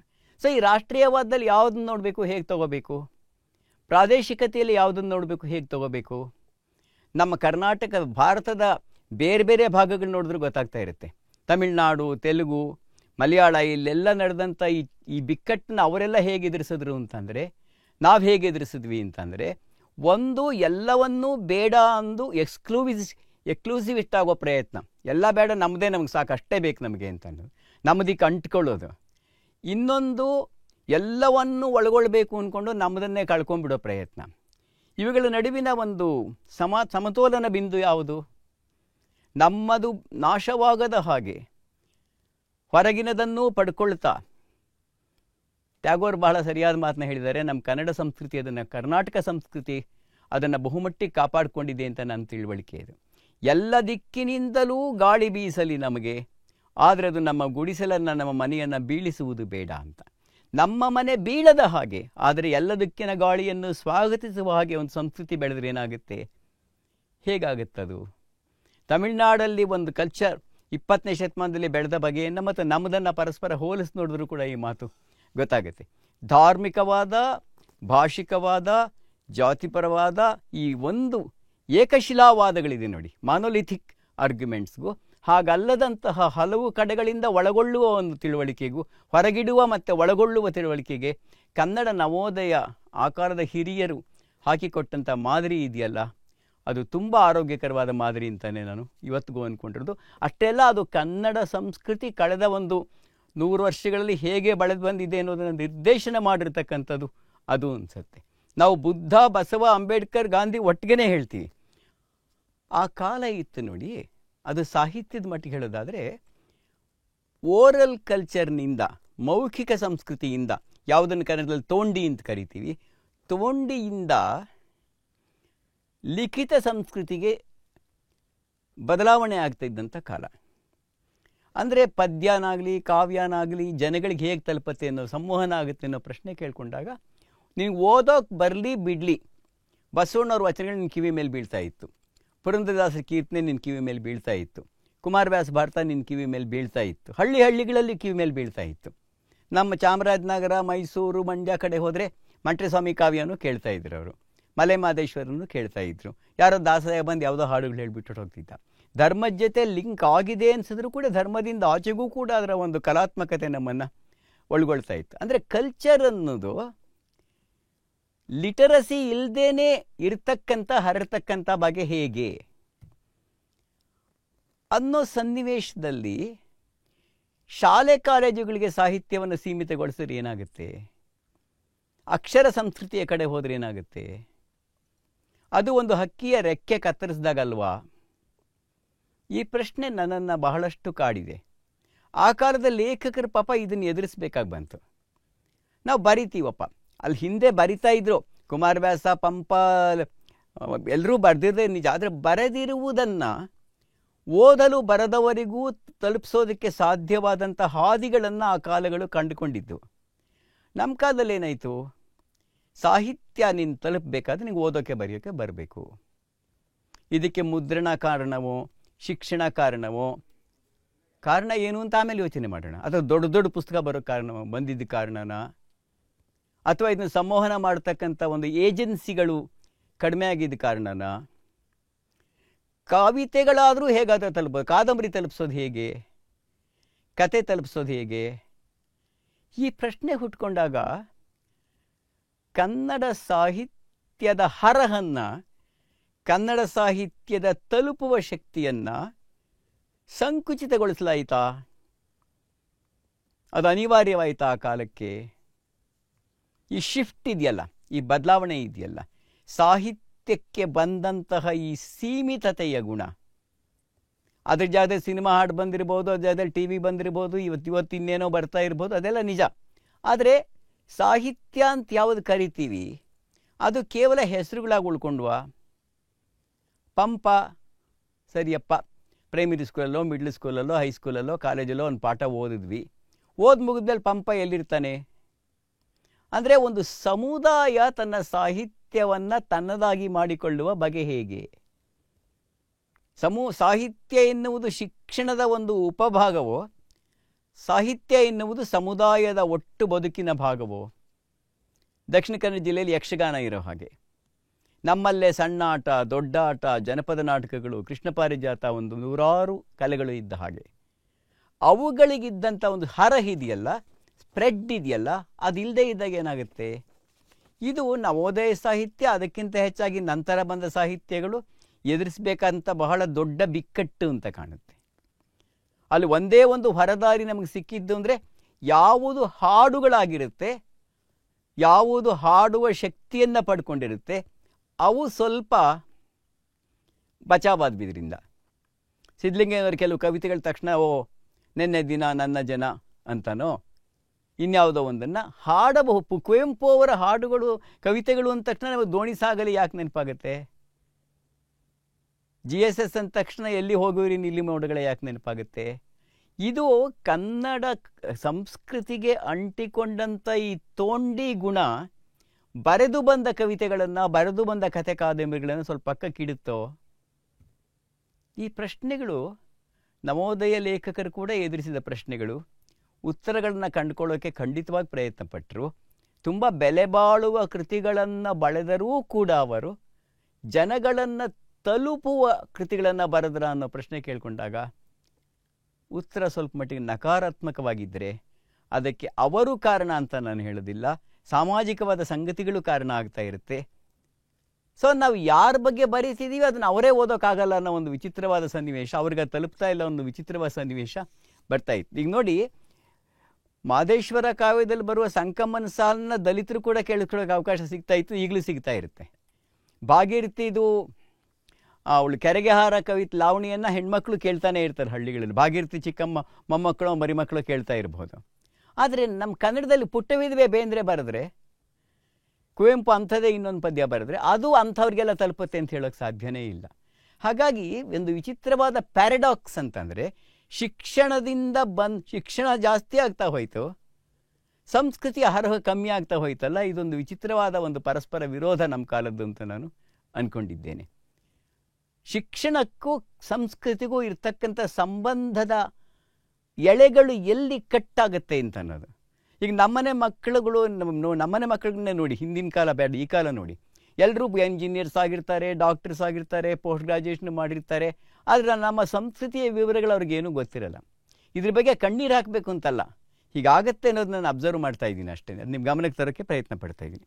ಇರಲಿ, ಇದು ಒಂದು ದೊಡ್ಡ ಸಮಸ್ಯೆ ಆ ಕಾಲದಲ್ಲಿ. ಅದನ್ನು ಆ ಲೇಖಕರು ಬೇಂದ್ರೆ ಅವರು ಹೇಗೆ ಎದುರಿಸಿದ್ರು, ಕುವೆಂಪು ಹೇಗೆ ಎದುರಿಸಿದ್ರು, ಯಾವ್ಯಾವ ಏನೇನೋ ಮಾಡಿದ್ರು ಅವರು. ನಾಟಕ ಬರಿತೀನಿ ನೋಡೋಣ ಅಂತಂದರು, ಮಕ್ಕಳಿಗೋಸ್ಕರ ಪದ್ಯ ಬರಿತೀನಿ ಇಂಥ ಪ್ರಯತ್ನ ಪಟ್ಟರು, ಪ್ರಹಸನಗಳು ಬರಿತೀನಿ ಇಂಥ ಪ್ರಯತ್ನ ಪಟ್ಟರು.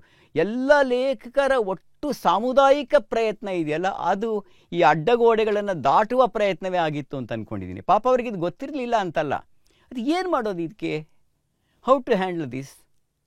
ಈ ಪ್ರಶ್ನೆ ಕುವೆಂಪು ಕಾರಂತರ ಕಡೆ ಭಾಳ ದುಃಖದಿಂದ ಹೇಳ್ತಾರೆ. ಚೋಮಂದುಡಿ ಭಾಳ ಒಳ್ಳೆ ಕಾದಂಬರಿ ಅಂತ ಹೇಳ್ತಾರೆ. ಮೊದಲ ಮುದ್ರಣದ ಪ್ರತಿಗಳು 1000 ಕಾಪಿ ಪ್ರಿಂಟ್ ಮಾಡಿದ್ದೆ, ಎರಡನೇ ಮುದ್ರಣ ಬರೋಕ್ಕೆ 32 ವರ್ಷ ಬೇಕಾಯಿತು ಅಂತ. ಒಂದು 3 ಕೋಟಿ ಜನ ಇರೋ ಒಂದು ರಾಜ್ಯದಲ್ಲಿ ತುಂಬ ಜನಪ್ರಿಯವಾದ ಒಂದು ಕಾದಂಬರಿ 1000 ಕಾಪಿ ಖರ್ಚಾಗೋಕ್ಕೆ 30 ವರ್ಷ ಬೇಕಾಯಿತು ಅಂದರೆ ಹೆಂಗೆ ತಗೊಳ್ಳೋದು? ಒಬ್ಬ ಲೇಖಕ ಅದನ್ನು ಹೇಗೆ ಎದುರಿಸೋದು? ಈ ಪ್ರಶ್ನೆ ಇದೆ. ಅಲ್ಲದೆ ಮೌಖಿಕ ಸಂಸ್ಕೃತಿ ವಿದಾಯ ಹೇಳಿದ ತಕ್ಷಣ ಅದು ಶಿಕ್ಷಣ ವಸ್ತುವಿನಿಂದ ಆಚೆಗುಳೀತು. BA ಓದ್ತಾ ಇರೋರು, ಕನ್ನಡ MA ಮಾಡ್ತಾ ಇರೋರು, ಅವರೆಲ್ಲ ಏನು ಓದ್ತಾರೆ ಅಂದರೆ, ಅವರು ನೇಮಿಚಂದ್ರನನ್ನು ಓದ್ತಾ ಇರಬೇಕಾದ್ರೆ, ರುದ್ರಭಟ್ಟನನ್ನು ಓದ್ತಾ ಇರಬೇಕಾದ್ರೆ, ಹೇಳ ಹೆಸರಿಲ್ಲದಂಥ ಹಳಗನ್ನಡ ನಡುಗನ್ನಡ ಲೇಖಕರನ್ನ ಓದ್ತಾ ಇರ್ತಾರೆ. ಅದು ನಮ್ಮ ಕಾಲದಲ್ಲಿ ಇರ್ತಕ್ಕಂಥ ಜನಪದ ಮಹಾಕಾವ್ಯ ಓದೋದಿಲ್ಲ, ಜನಪದ ಸಾಹಿತ್ಯ ಓದೋದಿಲ್ಲ. ಸೊ ಮೌಖಿಕ ಸಂಸ್ಕೃತಿ ಅನ್ನುವುದು ಶಿಕ್ಷಣ ವ್ಯವಸ್ಥೆಯ ಆಚೆಗೆ ಉಳಿಯುತ್ತಲ್ಲ, ಅದನ್ನೇನು ಮಾಡೋದು? ನಾವು ಹಿಂದೆ ಕೆಲವು ವರ್ಷಗಳಿಂದ ನಾವು ಕೆಲವು ಗೆಳೆಯರು ಒಂದು ಟೆಕ್ಸ್ಟ್ ಬುಕ್ ಮಾಡಬೇಕಾಗಿ ಬಂದಾಗ ಅಲ್ಲಿ ಲಾವಣಿಗಳಿರೋದು ಬೇಡವೇ, ಸಂಗ್ಯಾಬಾಳ್ಯ ನಾಟಕದ ಹಾಡಿರೋದು ಬೇಡವೇ, ಇನ್ಯಾವುದೋ ಒಂದು ಹಳೆಯ ಕಾಲದಲ್ಲಿ ಮಾಡಿದ ಅನುವಾದ ಇರೋದು ಬೇಡವೇ, ಹೊಸಗನ್ನಡ ಸಾಹಿತ್ಯ ಅಲ್ಲ ಅಂತ ನೀವು ಕಡ್ಕೋಳು ಮಡಿವಾಳಪ್ಪನ ಲಾವಣಿನ, ಶಿಶ್ನಾಳ್ ಶರೀಫನ ಪದ್ಯನ ಹೇಗೆ ಕರೆಯೋದು? ಈ ಪ್ರಶ್ನೆಗಳು ನಮ್ಮನ್ನು ಕಾಡಿದವು. ನಾವು ಬೇರೆ ಒಂದು ರೀತಿಯ ಟೆಕ್ಸ್ಟ್ ಬುಕ್ನೇ ಕ್ರಿಯೇಟ್ ಮಾಡಬೇಕು ಅನ್ನೋ ಒಂದು ಹಂಬಲ, ಒತ್ತಾಯ ನಮ್ಮಲ್ಲಿ ಮೂಡ್ತವಾಗದು. ಅಂದರೆ ಲಿಟ್ರೇಚರ್ ಅನ್ನೋದರ ಪರಿಧಿ ಆಚೆಗೆ ನಾವು ಕೆಲವೊಂದನ್ನು ಹೊರಗಡೆ ಇಟ್ಬಿಡ್ತೀವಲ್ಲ. ಹೆಣ್ಮಕ್ಳ ಹಾಡುಗಳು ಇಟ್ಬಿಡ್ತೀವಿ, ತತ್ವದ ಪದಗಳು ಇಟ್ಬಿಡ್ತೀವಿ, ಸಾಹಿತ್ಯವೇ ಅಲ್ಲ ಅನ್ನೋ ಥರ ಟ್ರೀಟ್ ಮಾಡ್ತಾ ಇರ್ತೀವಲ್ಲ. ಇದನ್ನು ಹೇಗೆ ನೋಡೋದು? ಇದಕ್ಕೆ ಆಧುನಿಕತೆ ಎಷ್ಟು ಮಟ್ಟಿಗೆ ಕಾರಣ, ಪಾಶ್ಚಾತ್ಯ ಶಿಕ್ಷಣ ಎಷ್ಟು ಮಟ್ಟಿಗೆ ಕಾರಣ ಅನ್ನೋ ಪ್ರಶ್ನೆ ಬಂತು. ಹಲವು ಲೋಕಗಳು ಹೊರಗೆ ಉಳಿದವು ಅಂತ ಕಾಣುತ್ತೆ. ಹಲವು ಲೋಕಗಳು ಹೊರಗೆ ಉಳಿದವು ಅಂತ ಕಾಣುತ್ತೆ. ಈ ಪ್ರಾಕ್ಸಿ ಮಾಡಬೇಕಾಯ್ತು, ನೀ ಬೇರೆಯವ್ರ ಪರ್ವ ಬರಿಬೇಕಾಗಿ ಬಂತು. ಆದರೆ ಬೇರೆಯವರ ಪಾಡನ್ನು ನಿಮ್ಮ ಕಣ್ಣುಗಳಿಂದ ನೋಡಿದಾಗ ಅದು ಹೇಗೆ ಕಾಣುತ್ತೆ? ಭಾಳ ಪ್ರಸಿದ್ಧವಾದ ಮಾತನ್ನ ಹೇಳೋದಾದರೆ, ಬಂಜೆ ಬಳ್ಳಳೆ ಬೇನೆಯ ನೋವ, ಹೆರಿಗೆಯ ನೋವನ್ನು ಬಂಜೆ ಗೊತ್ತಾಗಲ್ಲ. ಆದರೆ ಬಂಜೆ ಗೊತ್ತಾಗಲ್ವೋ? ಒಬ್ಬ ಕಲಾವಿದ ನಿಜವಾಗಲೂ ಕೂಡ ಒಂದು ಬಗೆಯ ಪರಕಾಯ ಪ್ರವೇಶ ಅಂತ ನಾ ಕರೆಯಲ್ಲ, ಪರಮನಪ್ರವೇಶ ಅಂತ ಕರಿತೀನಿ ಅದನ್ನು. ಈ ಪರಮನಪ್ರವೇಶ ಮಾಡಿ ಅನ್ಯರ ನೋವುಗಳನ್ನು ಅರಿತು ಬರೆಯೋದಿಲ್ವಾ? ಕುವೆಂಪುಗೆ ಗುತ್ತಿ, ತಿಮ್ಮಿ, ಐತ, ಪಿಂಚಲು ಎಲ್ಲ ಗೊತ್ತಾಗಿದ್ದು ಹೇಗೆ? ನೀನು ಅದನ್ನು ನೋಡುವ, ಚಿತ್ರಿಸುವ ಧೋರಣೆಯಲ್ಲಿ ವ್ಯತ್ಯಾಸ ಇರಬಹುದು, ಮನೋಧರ್ಮದಲ್ಲಿ ವ್ಯತ್ಯಾಸ ಇರಬಹುದು, ಆದರೆ ಅವ್ರನ್ನ ನೋಡೋಕೆ ಆಗಲ್ಲ ನಿನ್ನ ಕಣ್ಲಿ ಅಂದರೆ ಮನುಷ್ಯರ ಸಂಬಂಧದ ಸತ್ಯಗಳನ್ನೇ ನಾವು ಅಲ್ಲಗಳೆದಾಗುತ್ತೆ. ನಿಜ, ನನ್ನ ಮಗ ಬೇರೆ, ನಾನು ಬೇರೆ. ಅದು ನನ್ನ ಮಗನಿಗೂ ನನಗೂ ಯಾವುದೇ ರೀತಿ ಸಂಬಂಧವೇ ಇಲ್ಲ, ಗೊತ್ತಾಗೋದೇ ಇಲ್ಲ, ಅವನೇ ಬೇರೆ ನಾನೇ ಬೇರೆ ಅಂದ್ಕೊಳ್ಳೋದು ಹೇಗೆ? ಈ ಸೇತುವೆ ಯಾವುದು, ಗೋಡೆ ಯಾವುದು ಅನ್ನೋದನ್ನ ತಿಳ್ಕೊಳ್ಳದೇ ಇದ್ದರೆ ಕಲೆಯ ಬಗೆಗಿನ ಈ ಗುಟ್ಟುಗಳನ್ನು ಸಾಲ್ವ್ ಮಾಡೋದು ಬಹಳ ಕಷ್ಟ ಅಂತ ಕಾಣುತ್ತೆ. ಆದರೂ ಕೂಡ ಸಿದ್ಧಲಿಂಗಯ್ಯನವರು ಬಹಳ ಸರಿಯಾಗಿ ಹೇಳಿದಾಗೆ ಚೋಮನ ಹಾಡು ಒಂದಿರುತ್ತೆ, ಚೋಮನ ಮಕ್ಕಳ ಹಾಡು ಇನ್ನೊಂದಿರುತ್ತಾ? ಈ ಪ್ರಶ್ನೆ ನವೋದಯ ಸಾಹಿತ್ಯದ ಒಟ್ಟು ಸಂದರ್ಭದಲ್ಲೇ ಅದು ನಿಜ ಅಂತ ಕಾಣುತ್ತೆ. ಇನ್ನೂ ಒಂದು ಚಿಕ್ಕ ಸಮಸ್ಯೆ ಆವಾಗ ಬಂದಿದ್ದು ಅಂತಂದರೆ, ಚಿಕ್ಕದಲ್ಲ, ಸಾಕಷ್ಟು ಮುಖ್ಯವಾದ ಸಮಸ್ಯೆ, ಸಾಹಿತ್ಯದ ರಚನೆಗೆ ಯಾವ ಭಾಷೆ ಬಳಸಬೇಕು? ಕನ್ನಡ ಭಾಷೆ ಬಳಸಬೇಕು ಅನ್ನೋದಲ್ಲ ನಾನು ಹೇಳ್ತಾ ಇರೋದು. ಬೇರೆ ಬೇರೆ ಪ್ರದೇಶಗಳಿದ್ದಾಗ, ಬೇರೆ ಬೇರೆ ಉಪಭಾಷೆಗಳಿದ್ದಾಗ, ಜಾತಿಯ ಕಾರಣವಾದ ಉಪಭಾಷೆಗಳಿದ್ದಾಗ, ಭೌಗೋಳಿಕವಾದ ದೂರದ ಫಲವಾದ ಉಪಭಾಷೆಗಳಿದ್ದಾಗ, ಗುಲ್ಬರ್ಗದಲ್ಲೇ ಒಂಥರ ಕನ್ನಡ ಇರುತ್ತೆ, ಚಾಮರಾಜನಗರದಲ್ಲಿ ಇನ್ನೊಂಥರ ಕನ್ನಡ ಇರುತ್ತೆ, ಒಂದೇ ಊರಿನಲ್ಲಿ ಬ್ರಾಹ್ಮಣರು ಮಾತಾಡೋ ಕನ್ನಡನೇ ಬೇರೆ, ದಲಿತರು ಮಾತಾಡೋ ಕನ್ನಡನೇ ಬೇರೆ, ಒಕ್ಕಲಿಗರು ಮಾತಾಡೋ ಕನ್ನಡನೇ ಬೇರೆ. ಈ ಭಾಷೆಯ ಈ ಬಹುಮುಖತೆ ಇದೆಯಲ್ಲ, ಬಹುರೂಪತೆ ಇದೆಯಲ್ಲ, ಈ ಹಿನ್ನೆಲೆಯಲ್ಲಿ ಸಾಹಿತ್ಯ ಭಾಷೆ ಹೇಗಿರಬೇಕು? ಇದನ್ನ ಎಲ್ಲ ಲೇಖಕರು ಇದನ್ನ ಎದುರಿಸಿದ್ರು. ಅವಾಗ ಉಪಭಾಷೆ ಎನ್ನುವುದು ಆಡುಮಾತು ಎನ್ನುವುದು ಸಾಹಿತ್ಯದ ಭಾಷೆ ಆಗಬೇಕಾ ಬೇಡವಾ? ಆದರೆ ಎಷ್ಟರ ಮಟ್ಟಿಗೆ ಆಗಬೇಕು? ಚೋಮ ಮಾತಾಡೋ ಕಾರಂತರ ಕಾದಂಬರಿ ಬರೆಯೋಕ್ಕೆ ಸಾಧ್ಯ ಇತ್ತು? ಕುವೆಂಪು ಅವರ ಜಲಗಾರ ನಾಟಕದಲ್ಲಿ ಬರ್ತಕ್ಕಂಥ ಜಲಗಾರನಂಥ ಪಾತ್ರ ಆಡೋ ಮಾತು ಇದೆಯಲ್ಲ, ಭಾಷೆ ಇದೆಯಲ್ಲ, ಅದು ಜಲಗಾರನ ಭಾಷೆ ಆಗೋದಕ್ಕೆ ಸಾಧ್ಯ ಇದೆಯೋ? ಅಲ್ಲಿ ಲೇಖಕ ಏನು ಎದುರಿಸ್ತಾ ಇರ್ತಾನೆ ಅಂತಂದರೆ ನಿಜವಾಗಲೂ ಕೂಡ ಅದು ಬರೀ ಭಾಷೆ ಪ್ರಶ್ನೆ ಅಲ್ಲ, ಜಲಗಾರನ ಮನಸ್ಸಲ್ಲಿ ಏನಾಗ್ತಾ ಇರಬಹುದು ಅಂತ ಕುವೆಂಪು ಕಲ್ಪಿಸಿಕೊಂಡು ಆ ವಿಚಾರಗಳನ್ನು ಜಲಗಾರನ ಕೈಯಲ್ಲಿ ಹೇಳಿಸ್ಬೇಕಾದ್ರೆ ಜಲಗಾರನ ಭಾಷೆಗೆ ಆ ಶಕ್ತಿ ಇಲ್ಲದೆ ಇರಬಹುದು. ಜಲಗಾರನ ಭಾವಲೋಕದ ಸತ್ಯಗಳನ್ನು ಹೇಳಬೇಕಾಗಿದೆ ಕುವೆಂಪು. ಜಲಗಾರನೇ ಆಡುವ ಮಾತಿಗೆ ಆ ಉಪಭಾಷೆಗೆ ಆ ಶಕ್ತಿ ಇರಲ್ಲ, ಅಥವಾ ಅದನ್ನ ಕಂಡುಕೊಳ್ಳೋದಕ್ಕೆ ಲೇಖಕನ ಕಷ್ಟ ಆಗುತ್ತೆ. ಅವಾಗೇನು ಮಾಡ್ತಾರೆ ಅವರು? ನನ್ನ ಭಾಷೆಯಲ್ಲಿ ನಿನ್ನ ಭಾವನೆಗಳನ್ನು, ನಿನ್ನ ವಿಚಾರಗಳನ್ನು ಹೇಳೋದಕ್ಕೆ ನಾನು ಪ್ರಯತ್ನ ಪಡ್ತೀನಿ. ಒಂದು ಸ್ಟ್ಯಾಂಡರ್ಡ್ ಲ್ಯಾಂಗ್ವೇಜನ್ನು ಕಂಡುಕೊಳ್ಳುವ, ಬಳಸುವ ಅವಶ್ಯಕತೆ ಇಲ್ಲಿ ಹುಟ್ಕೊಳ್ಳುತ್ತೆ. ಒಂದಿನ ಬರೀ ನಾನು ಚಾಮರಾಜನಗರ ಉಪಭಾಷೆಯಲ್ಲೇ ಬರಿತೀನಿ ಅಂತ ಹೊರಟ್ರೆ ಇಡೀ ಓದೋರೆ, ಇಡೀ ಕರ್ನಾಟಕದಲ್ಲಿ ಇರ್ತಕ್ಕಂಥ ಸುಶಿಕ್ಷಿತರೇ ಕಮ್ಮಿ ಇರಬೇಕಾದಾಗ ಎಲ್ಲರಿಗೂ ಓದೋದೇ ಇಲ್ಲ. ಅವಾಗ ಅವರನ್ನ ಕೈಲಾಸಂ ನಾಟಕನ ಬೆಳಗಾವಲ್ಲೋ ಧಾರವಾಡದಲ್ಲೋ ಓದೋ ಸಾಧ್ಯತೆ ಬಹಳ ಕಮ್ಮಿ ಇತ್ತು. ಅದಕ್ಕೆ ನನ್ನ ಗುರುಗಳಾದ ಮುಗುಳಿಯವರು ಅದನ್ನು ಉತ್ತರ ಕರ್ನಾಟಕದ ಭಾಷೆಗೆ ಅನುವಾದ ಮಾಡಿದ್ರು. ಕನ್ನಡಕ್ಕೆ ಅನುವಾದ ಮಾಡಬೇಕಂತ ಒಂದು ಸನ್ನಿವೇಶ ವಿಚಿತ್ರವಾದ್ದು ಇತ್ತವಾಗ. ಅದು ಮಾಡಿದ್ದು ಯಶಸ್ವಿ ಆಯಿತಾ, ಮಾಡಬೇಕಾಗಿತ್ತ, ಆ ಮಾತು ಬೇರೆ. ಅದು ಇವತ್ತಿನ ಸನ್ನಿವೇಶ ಬೇರೆ. ಇವತ್ತೊಂದು ಉಪಭಾಷೆಯನ್ನು ಮೊಗಳಿ ಗಣೇಶ್ ಅವರು, ಅಮರೇಶ್ ನುಗ್ದೋಣಿಯವರು ಬಳಸಿದ್ರೆ ನಾವು ಕಷ್ಟಪಟ್ಟು ಓದಾದರೂ ಅದನ್ನು ನಮ್ಮದು ಮಾಡ್ಕೋತೀವಿ ನಾವು. ಆದರೆ ಅವತ್ತಿನ ಸನ್ನಿವೇಶದಲ್ಲಿ ಈ ಶಿಷ್ಟ ಭಾಷೆ ಮತ್ತು ಶಿಷ್ಟವಲ್ಲದ, ಶಿಷ್ಟ ಅಲ್ಲ ಅಂದರೆ ಶಿಷ್ಟ ಅಂದರೆ ಒಳ್ಳೆಯದು, ಗ್ರೇಟ್ ಅನ್ನೋ ಅರ್ಥದಲ್ಲಿ ಹೇಳ್ತಾ ಇಲ್ಲ ನಾನು, ಸ್ಟ್ಯಾಂಡರ್ಡ್ ಅಲ್ಲದ ಉಪಭಾಷೆಗಳನ್ನು, ಪ್ರಾದೇಶಿಕ ಭಾಷೆಗಳನ್ನು ಬಳಸುವ ಬಗೆ ಹೇಗೆ ಅಂತನ್ನೋದು. ಇದಲ್ಲದೆ ಕೊನೆಯದಾಗಿ ಹೇಳಬೇಕಾದ ಸಮಸ್ಯೆ ಅವ್ರಿಗೆ ಇದ್ದಿದ್ದು ಅಂತಂದರೆ, ಹೊಸ ಸಾಹಿತ್ಯ ಪ್ರಕಾರಗಳೇ ಹುಟ್ಕೊಂಡ್ಬಿಟ್ರೆ ಏನು ಮಾಡೋದು? ಇಂಗ್ಲೀಷ್ ಪರಿಣಾಮವಾಗೋ ಪಾಶ್ಚಾತ್ಯ ಪರಿಣಾಮ. ಕಾದಂಬರಿ ಅನ್ನೋದು ಇರಲಿಲ್ಲ ಅದುವರೆಗೂ. ಸಣ್ಣ ಕತೆ ಅನ್ನೋದು ನಮಗೆ ಗೊತ್ತಿರೋ ಹಾಗಿರಲಿಲ್ಲ. ಎಸ್ಸೆ ಅಥವಾ ಪ್ರಬಂಧ ಅನ್ನೋದು ಇರಲಿಲ್ಲ. ವಿಮರ್ಶೆ ಅನ್ನೋದು ಕೂಡ ಇರಲಿಲ್ಲ ಒಂದು ರೀತಿಯಲ್ಲಿ, ನಮಗೆ ಈಗ ಪರಿಚಿತವಾಗಿರತಕ್ಕಂಥ ರೀತಿಯಲ್ಲಿ. ಹಳೆಯ ಪ್ರಕಾರ ಆದರೆ ಅದಕ್ಕೊಂದು ಟ್ರೆಡಿಷನ್ ಇದೆ. ನೀ ಕಾವ್ಯ ಅಂದ್ಕೊಂಡ್ರೆ ಪಂಪನಿಂದ ಶುರು ಮಾಡ್ಕೊಂಡು ಇವತ್ತಿನವರೆಗೂ ಕನ್ನಡ ಕಾವ್ಯ ಹೇಗೆ ಬೆಳೆದು ಬಂದಿದೆ, ಅದರ ಮುಂದುವರಿಕೆ ಆಗಬೇಕಾ ಆಗಬಾರ್ದ, ಮುಂದುವರಿಕೆ ಆದರೆ ಹೇಗಾಗಬೇಕು, ಅದನ್ನು ನೋಡ್ತಕ್ಕಂಥ ರೀತಿಯೇ ಬೇರೆ. ಕಾದಂಬರಿ ಅನ್ನೋ ಪ್ರಕಾರ 20ನೇ ಶತಮಾನದಲ್ಲಿ ಶುರು ಆಗ್ತಾ ಇದ್ರೆ ಅದನ್ನ ಹೇಗೆ ಹ್ಯಾಂಡಲ್ ಮಾಡೋದು, ಅದನ್ನು ಕಟ್ಟೋದು ಹೇಗೆ? ನವೋದಯ ಲೇಖಕರು ಸಾಹಿತ್ಯ ಪ್ರಕಾರಗಳನ್ನು ಕಟ್ಟಬೇಕಾಗಿ ಬಂತು ನಮ್ಮ ಭಾಷೆಯಲ್ಲಿ ಅಂತ ಅನ್ನೋದು. ಕಾವ್ಯಕ್ಕೂ ಈ ಮಾತನ್ವಯ ಆಗುತ್ತೆ. ಯಾಕೆಂದರೆ ಹೊಸಗನ್ನಡ ಕಾವ್ಯ, ಅದು ಆಮೇಲೆ ಹೇಳ್ತೀನಿ ಕೂಡ, ಹಲವು ರೀತಿಗಳಲ್ಲಿ ಹಳಗನ್ನಡ ಕಾವ್ಯವನ್ನು ನಡುಗನ್ನಡ ಕಾವ್ಯವನ್ನು ಒಳಗೊಂಡೂ ಕೂಡ ಅದಕ್ಕಿಂತ ತುಂಬ ತುಂಬ ಬದಲಾವಣೆ ಆಗಬೇಕಾಗಿ ಬಂತು. ವಿಮರ್ಶೆ ಹೇಗಿರಬೇಕು, ವಿಮರ್ಶೆ ಯಾಕಿರಬೇಕು, ವಿಮರ್ಶೆ ಯಾರು ಬರೀಬೇಕು, ವಿಮರ್ಶೆ ಯಾರು ಓದಬೇಕು, ಅದು ಕ್ಲಾಸ್ ರೂಮಲ್ಲಿ ಓದ್ತಕ್ಕಂಥ ಒಂದು ಡಿಸಿಪ್ಲಿನ್ನ ಅಥವಾ ಎಲ್ಲರೂ ಓದಬೇಕಂತ ಒಂದು ತಿಳುವಳಿಕೆನ, ಈ ಪ್ರಶ್ನೆಗಳು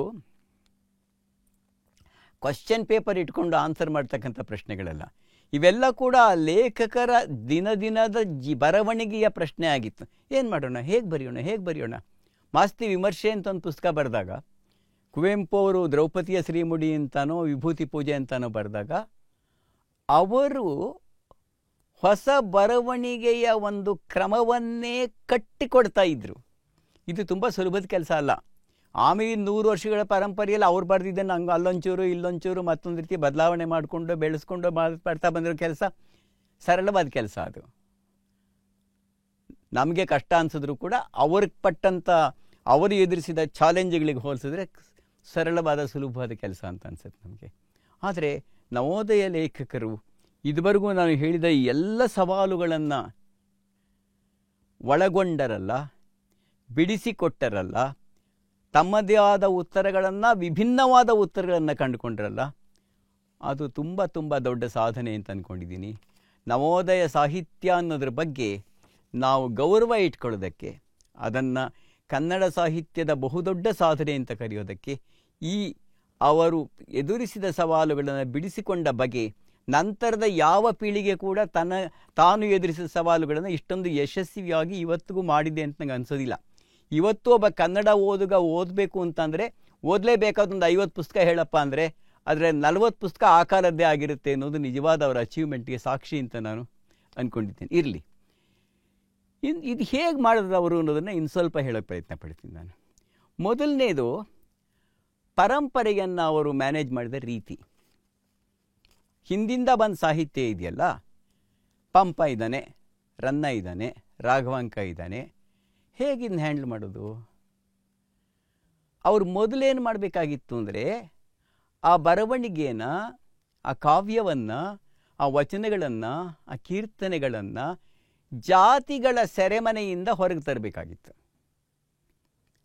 ಅದು ನೀವು ಬೇಕು ಅನ್ನಿ ಬೇಡ ಅನ್ನಿ, ಪಂಪನ ಬರವಣಿಗೆ, ರನ್ನನ ಬರವಣಿಗೆ, ಜನ್ನನ ಬರವಣಿಗೆಗಳು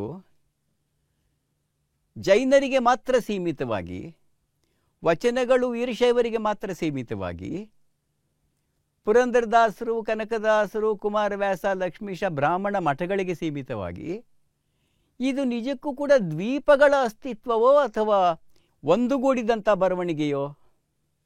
ಇದು ಹೇಗಿರ್ತಾ ಇತ್ತು? ಆ ಹಿಂದಿನ ಶತಮಾನಗಳ ವಾಸ್ತವ ಏನು? ಇದು ತುಂಬ ಊಹೆ ಮಾಡಬೇಕಾದಂಥ ಸಂಗತಿ ಅಲ್ಲ, ಕಲ್ಪಿಸ್ಕೋಬಹುದಾದ ಸಂಗತಿ ಹೌದು. ಹೇಗೆ ಅಂತ ಯೋಚನೆ ಮಾಡಬೇಕು ನಾವು. ಸಾರಾಸಗಟ ಎಲ್ಲ ಕರ್ನಾಟಕದ ಅಷ್ಟೂ ಜನ ಎಲ್ಲವನ್ನೂ ಕೂಡ ಓದ್ತಾ ಇದ್ದಂಥ, ಗೌರವಿಸ್ತಾ ಇದ್ದಂಥ ಒಂದು ಕಾಲ ಇತ್ತ ಅನ್ನೋ ಪ್ರಶ್ನೆ ಕೇಳಿಕೊಂಡ್ರೆ ದುರದೃಷ್ಟವಶಾತ್ ಇಲ್ಲವೇನೋ ಅನ್ನೋ ಮಾತನ್ನು ಹೇಳಬೇಕಾಗಿ ಬರುತ್ತೆ. ದಲಿತರು ಓದ್ತಾ ಇದ್ದಂತಹ ಬರವಣಿಗೆಯನ್ನು, ಕಾವ್ಯಗಳನ್ನು ನಾವು ಅದರ ಕಡೆ ತಿರುಗಾದರೂ ನೋಡ್ತಾ ಇದ್ವಾ? ಸಾಹಿತ್ಯದ ಅಧ್ಯಯನ ಅನ್ನೋದು ಹೇಳ್ತಾ ಇರ್ತೀನಿ ಅನೇಕ ಸಲ. ಅದು ಊರಿಗೆ ಹೋಯಿತು, ಊರಿಂದ ಹಳ್ಳಿಗೆ ಹೋಯಿತು, ಹಳ್ಳಿಯಿಂದ ಕೇರಿ ಕಡೆ ಹೋಗಿದ್ಯಾವಾಗ? ಹೊಲಗೇರಿಗಳಲ್ಲಿದ್ದಂಥ ಜಾನಪದ ಬಯಲಿಗೆ ಬಂದದ್ದಕ್ಕೂ, ಮೇಲು ಜಾತಿಗಳಲ್ಲಿದ್ದಂಥ ಜಾನಪದ ಬಯಲಿಗೆ ಬಂದದ್ದಕ್ಕೂ ಕಾಲಾವಧಿ ಯಾವ ಥರದ್ದಿರುತ್ತೆ? ಜನಪದ ಸಾಹಿತ್ಯದ ಅನಾವರಣದ ಚರಿತ್ರೆಯನ್ನು ನೋಡಿದಾಗಲೂ ಕೂಡ ನನ್ನ ಮಾತು ಎಷ್ಟು ಸತ್ಯ ಅಂತ ಗೊತ್ತಾಗುತ್ತೆ. ಮಲ್ಲಿಗೆ ದಂಡೆ, ಗರತಿಯ ಹಾಡುಗಳನ್ನು ಅರ್ಚಕ ರಂಗಸ್ವಾಮಿಯವರೋ, ಮಾಸ್ತಿಯವರೋ, ಆನಂದಕಂದರೋ, ಬೆಟಗೇರಿಯವರೋ ತರ್ತಾ ಇದ್ದ ಕಾಲದಲ್ಲೂ ಕೂಡ ಅದೇ ಭಾಗಗಳ ದಲಿತರ ಕೇರಿ ಬರವಣಿಗೆ ಬರ್ತಾ ಇರಲಿಲ್ಲ ಗಮನಕ್ಕೆ. ಸೊ ಇದೆಲ್ಲ ಕೂಡ ಸಾಮಾಜಿಕ ಚಲನವಲನಗಳ ಪರಿಣಾಮವಾದಂಥ ಸಾಂಸ್ಕೃತಿಕವಾದ, ಕಲಾತ್ಮಕವಾದ ಸಂಗತಿಗಳು ಅಂತ ಕಾಣುತ್ತೆ. ಹೀಗಿದ್ದಾಗ ನವೋದಯ ಕಾಲದವರು ಲೇಖಕರು ಏನು ಮಾಡಿದ್ರು ಅಂದರೆ, ತಮಗೆ ಯಾವುದು ಸರಿ ಅನ್ನಿಸ್ತಾ ಇತ್ತೋ, ತಾವು ಯಾವುದನ್ನು ಬರಿತಾ ಇದ್ದೀವೋ ಅದೇ ತೆಕ್ಕೆ ಒಳಗಡೆ ಈ ಹಳೆಯದನ್ನು ಕೂಡ ತರೋದಕ್ಕೆ ಪ್ರಯತ್ನ ಪಟ್ಟರು. ಅಂದರೆ ಪಂಪ ಭಾರತ ಇದೆ, ಆದಿಪುರಾಣ ಇದೆ, ಇವನು ಯಾರು ಓದಬೇಕು ಅಂದರೆ ಎಲ್ಲ ಜಾತಿಯವರು ಓದಬೇಕು, ಎಲ್ಲ ಧರ್ಮದವರು ಓದಬೇಕು. BA ಓದ್ತಾ ಇರೋ ವಿದ್ಯಾರ್ಥಿಗಳ ಒಟ್ಟು ವೈಶಾಲ್ಯ ಎಷ್ಟೇ ಇರಲಿ ಅವರೆಲ್ಲರೂ ಇದನ್ನೆಲ್ಲ ಓದಬೇಕಾದ್ದು ಅನ್ನೋದು ಸಾಹಿತ್ಯಕ್ಕೆ ಒಂದು ಬಗೆಯ ಸೆರೆಮನೆ ವಾಸದಿಂದ ಬಿಡುಗಡೆ ಅಂತ ನಾನು ಅಂದ್ಕೊಂಡಿದ್ದೇನೆ. ಅದೇನು ಓದಬೇಕು? ಅಲ್ಲಿರ್ತಕ್ಕಂಥ ಧಾರ್ಮಿಕವಾದ ಸಂಗತಿಗಳನ್ನು ಬಿಟ್ಬಿಟ್ಟು ಸೆಕ್ಯುಲರ್ ಅನ್ನಬಹುದಾದ ಸಂಗತಿಗಳನ್ನ ಕಾಣ್ತಾ ಹೋದರು, ಹುಡುಕ್ತಾ ಹೋದರು ಅವರು. ಕರ್ಣ ಮತ್ತು ದುರ್ಯೋಧನರ ಗೆಳೆತನ ಇದೆಯಪ್ಪ, ಇದು ಯಾವುದೇ ಜಾತಿಗೆ ಸಂಬಂಧಪಟ್ಟಿದ್ದಲ್ಲ, ಯಾವುದೇ ಧರ್ಮಕ್ಕೆ ಸಂಬಂಧಪಟ್ಟಿದ್ದಲ್ಲ. ಅಥವಾ ಇನ್ಯಾವುದೋ ಒಂದು ಯಶೋಧರ ಅಮೃತಮತಿಯರ ಪ್ರೇಮ ಕಥೆ ಇದೆಯಪ್ಪ. ಈ ಪ್ರೇಮದ ಪ್ರಶ್ನೆ ಎಲ್ಲ ಜಾತಿಗೂ ಎಲ್ಲ ಧರ್ಮಕ್ಕೂ ಸಂಬಂಧಪಟ್ಟಿದ್ದು. ಸೊ ಅವರು ಎರಡು ಕೆಲಸ ಮಾಡಿದ್ರು. ಒಂದು ಹಳೆಯ ಕಾವ್ಯಗಳ ಸಂಗ್ರಹ, ಇನ್ನೊಂದು ಆ ಸಂಗ್ರಹ ಮಾಡಬೇಕಾದ್ರೆ ಅವ್ರು ಮಾಡಿದ ಆಯ್ಕೆ. ನಿಜಕ್ಕೂ ನೋಡಿ, ಆದಿಪುರಾಣ ಸಮಗ್ರ ಇದೆಯಲ್ಲ, ದೊಡ್ಡದು, ಹುಂದನಗಾರ ಇತ್ಯಾದಿಗಳು ಮಾಡಿದ್ದು, ಅದನ್ನು ಓದೋರು ಬಹಳ ಕಮ್ಮಿ. ಎಮ್ಯನವರು ಕೂಡ ನಾವು ಗುಂಡಪ್ಪನವ್ರು ಮಾಡಿದ ಆದಿಪುರಾಣದ ಸಂಗ್ರಹ ಓದ್ತಾ ಇದ್ವಿ, ರಾಮಚಂದ್ರ ಚರಿತ ಪುರಾಣ 4 ಅದರ ಸಂಗ್ರಹ ಓದ್ತಾ ಇದ್ವಿ.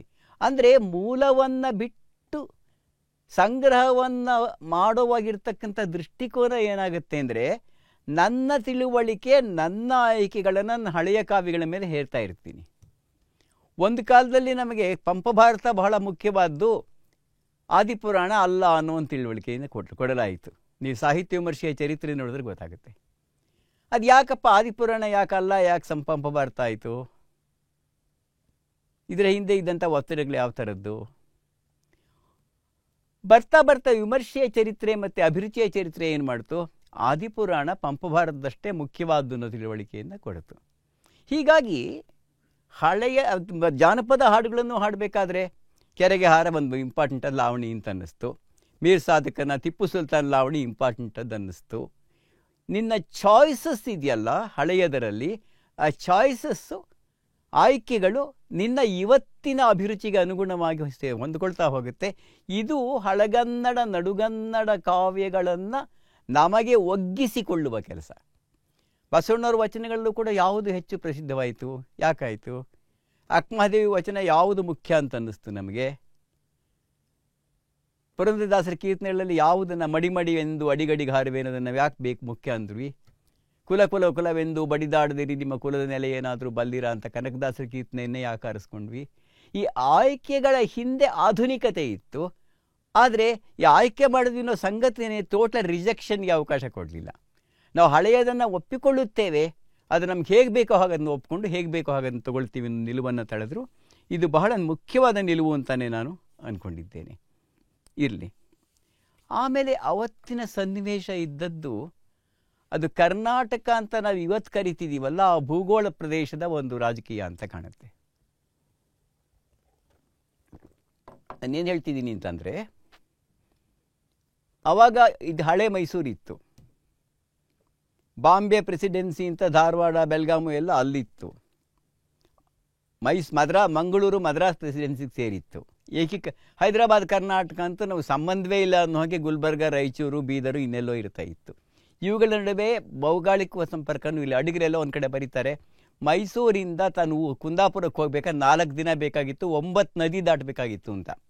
ಒಂದು ಬಸ್ ಬರುತ್ತೆ, ಇಲ್ಲಿ ನಿಂತ್ಕೊಳ್ಳುತ್ತೆ, ಎಲ್ಲ ಇಳೀತಾರೆ, ದೋಣಿಲಿ ಕೂತ್ಕೋತಾರೆ, ಇನ್ನೊಂದು ದಂಡೆಗೆ ಹೋಗ್ತಾರೆ, ನದಿ ದಾಟ್ತಾರೆ, ಇನ್ನೊಂದು ಬಸ್ ಬರುತ್ತೆ, ಅಲ್ಲಿ ಕೂತ್ಕೋತಾರೆ. ಹೀಗೆ 9 ದೋಣಿಗಳು ಮತ್ತು 9 ನದಿಗಳನ್ನು ದಾಟ್ಬಿಟ್ಟು ಹೋಗ್ತಾ ಇದ್ವಿ ನಾವು ಅಂತ ಬರೀತಾರೆ. ಇವತ್ತಿನ ಈ ಸಂಪರ್ಕ ವ್ಯವಸ್ಥೆಯ, ಸಂವಹನ ವ್ಯವಸ್ಥೆಯ ಈ ದಿನಗಳಲ್ಲಿ ಅವತ್ತಿನ ಭೌಗೋಳಿಕ ಅಂತರವನ್ನು ನಾವು ಕಲ್ಪಿಸ್ಕೊಳ್ಳೋಕ್ಕೂ ಆಗೋದಿಲ್ಲ. ಇದೆಲ್ಲವನ್ನು ಒಟ್ಟಿಗೆ ಕಟ್ಟುವುದು ಅಂತ ಒಂದು ಕೆಲವು ಪ್ರಯತ್ನಗಳನ್ನು ಕೆಲವು ಲೇಖಕರು ಮಾಡಿದರು. ಇಡೀ ಕರ್ನಾಟಕದ ಸುತ್ತ ತಿರುಗಿ ಈ ಕರ್ನಾಟಕವನ್ನು ಒಟ್ಟಾಗಿ ಕಟ್ಟುವಂಥ ಒಂದು ಸೇತುವೆಗಳಾಗಬೇಕು ನಾವು ಅನ್ನೋ ಮಾತನ್ನು BMC ಕಂಠೇನವರು ಹೇಳ್ತಾರೆ. ಅನಾಕೃಷ್ಣರಾಯರು ಈ ಥರ ಊರೂರಿಗೆ ಹೋಗ್ಬಿಟ್ಟು ಭಾಷಣ ಮಾಡ್ತಾಯಿದ್ರು. ಅವ್ರು ಬರವಣಿಗೆ ಓದ್ತಾ ಇದ್ರೆ ಯಾವುದೋ ಬಾಗಲಕೋಟೆ, ಯಾವುದೋ ಬೀದರ್ದು, ಯಾವುದೋ ಮನ್ಸೂರ್ದು ಬರೀತಿರ್ತಾರೆ.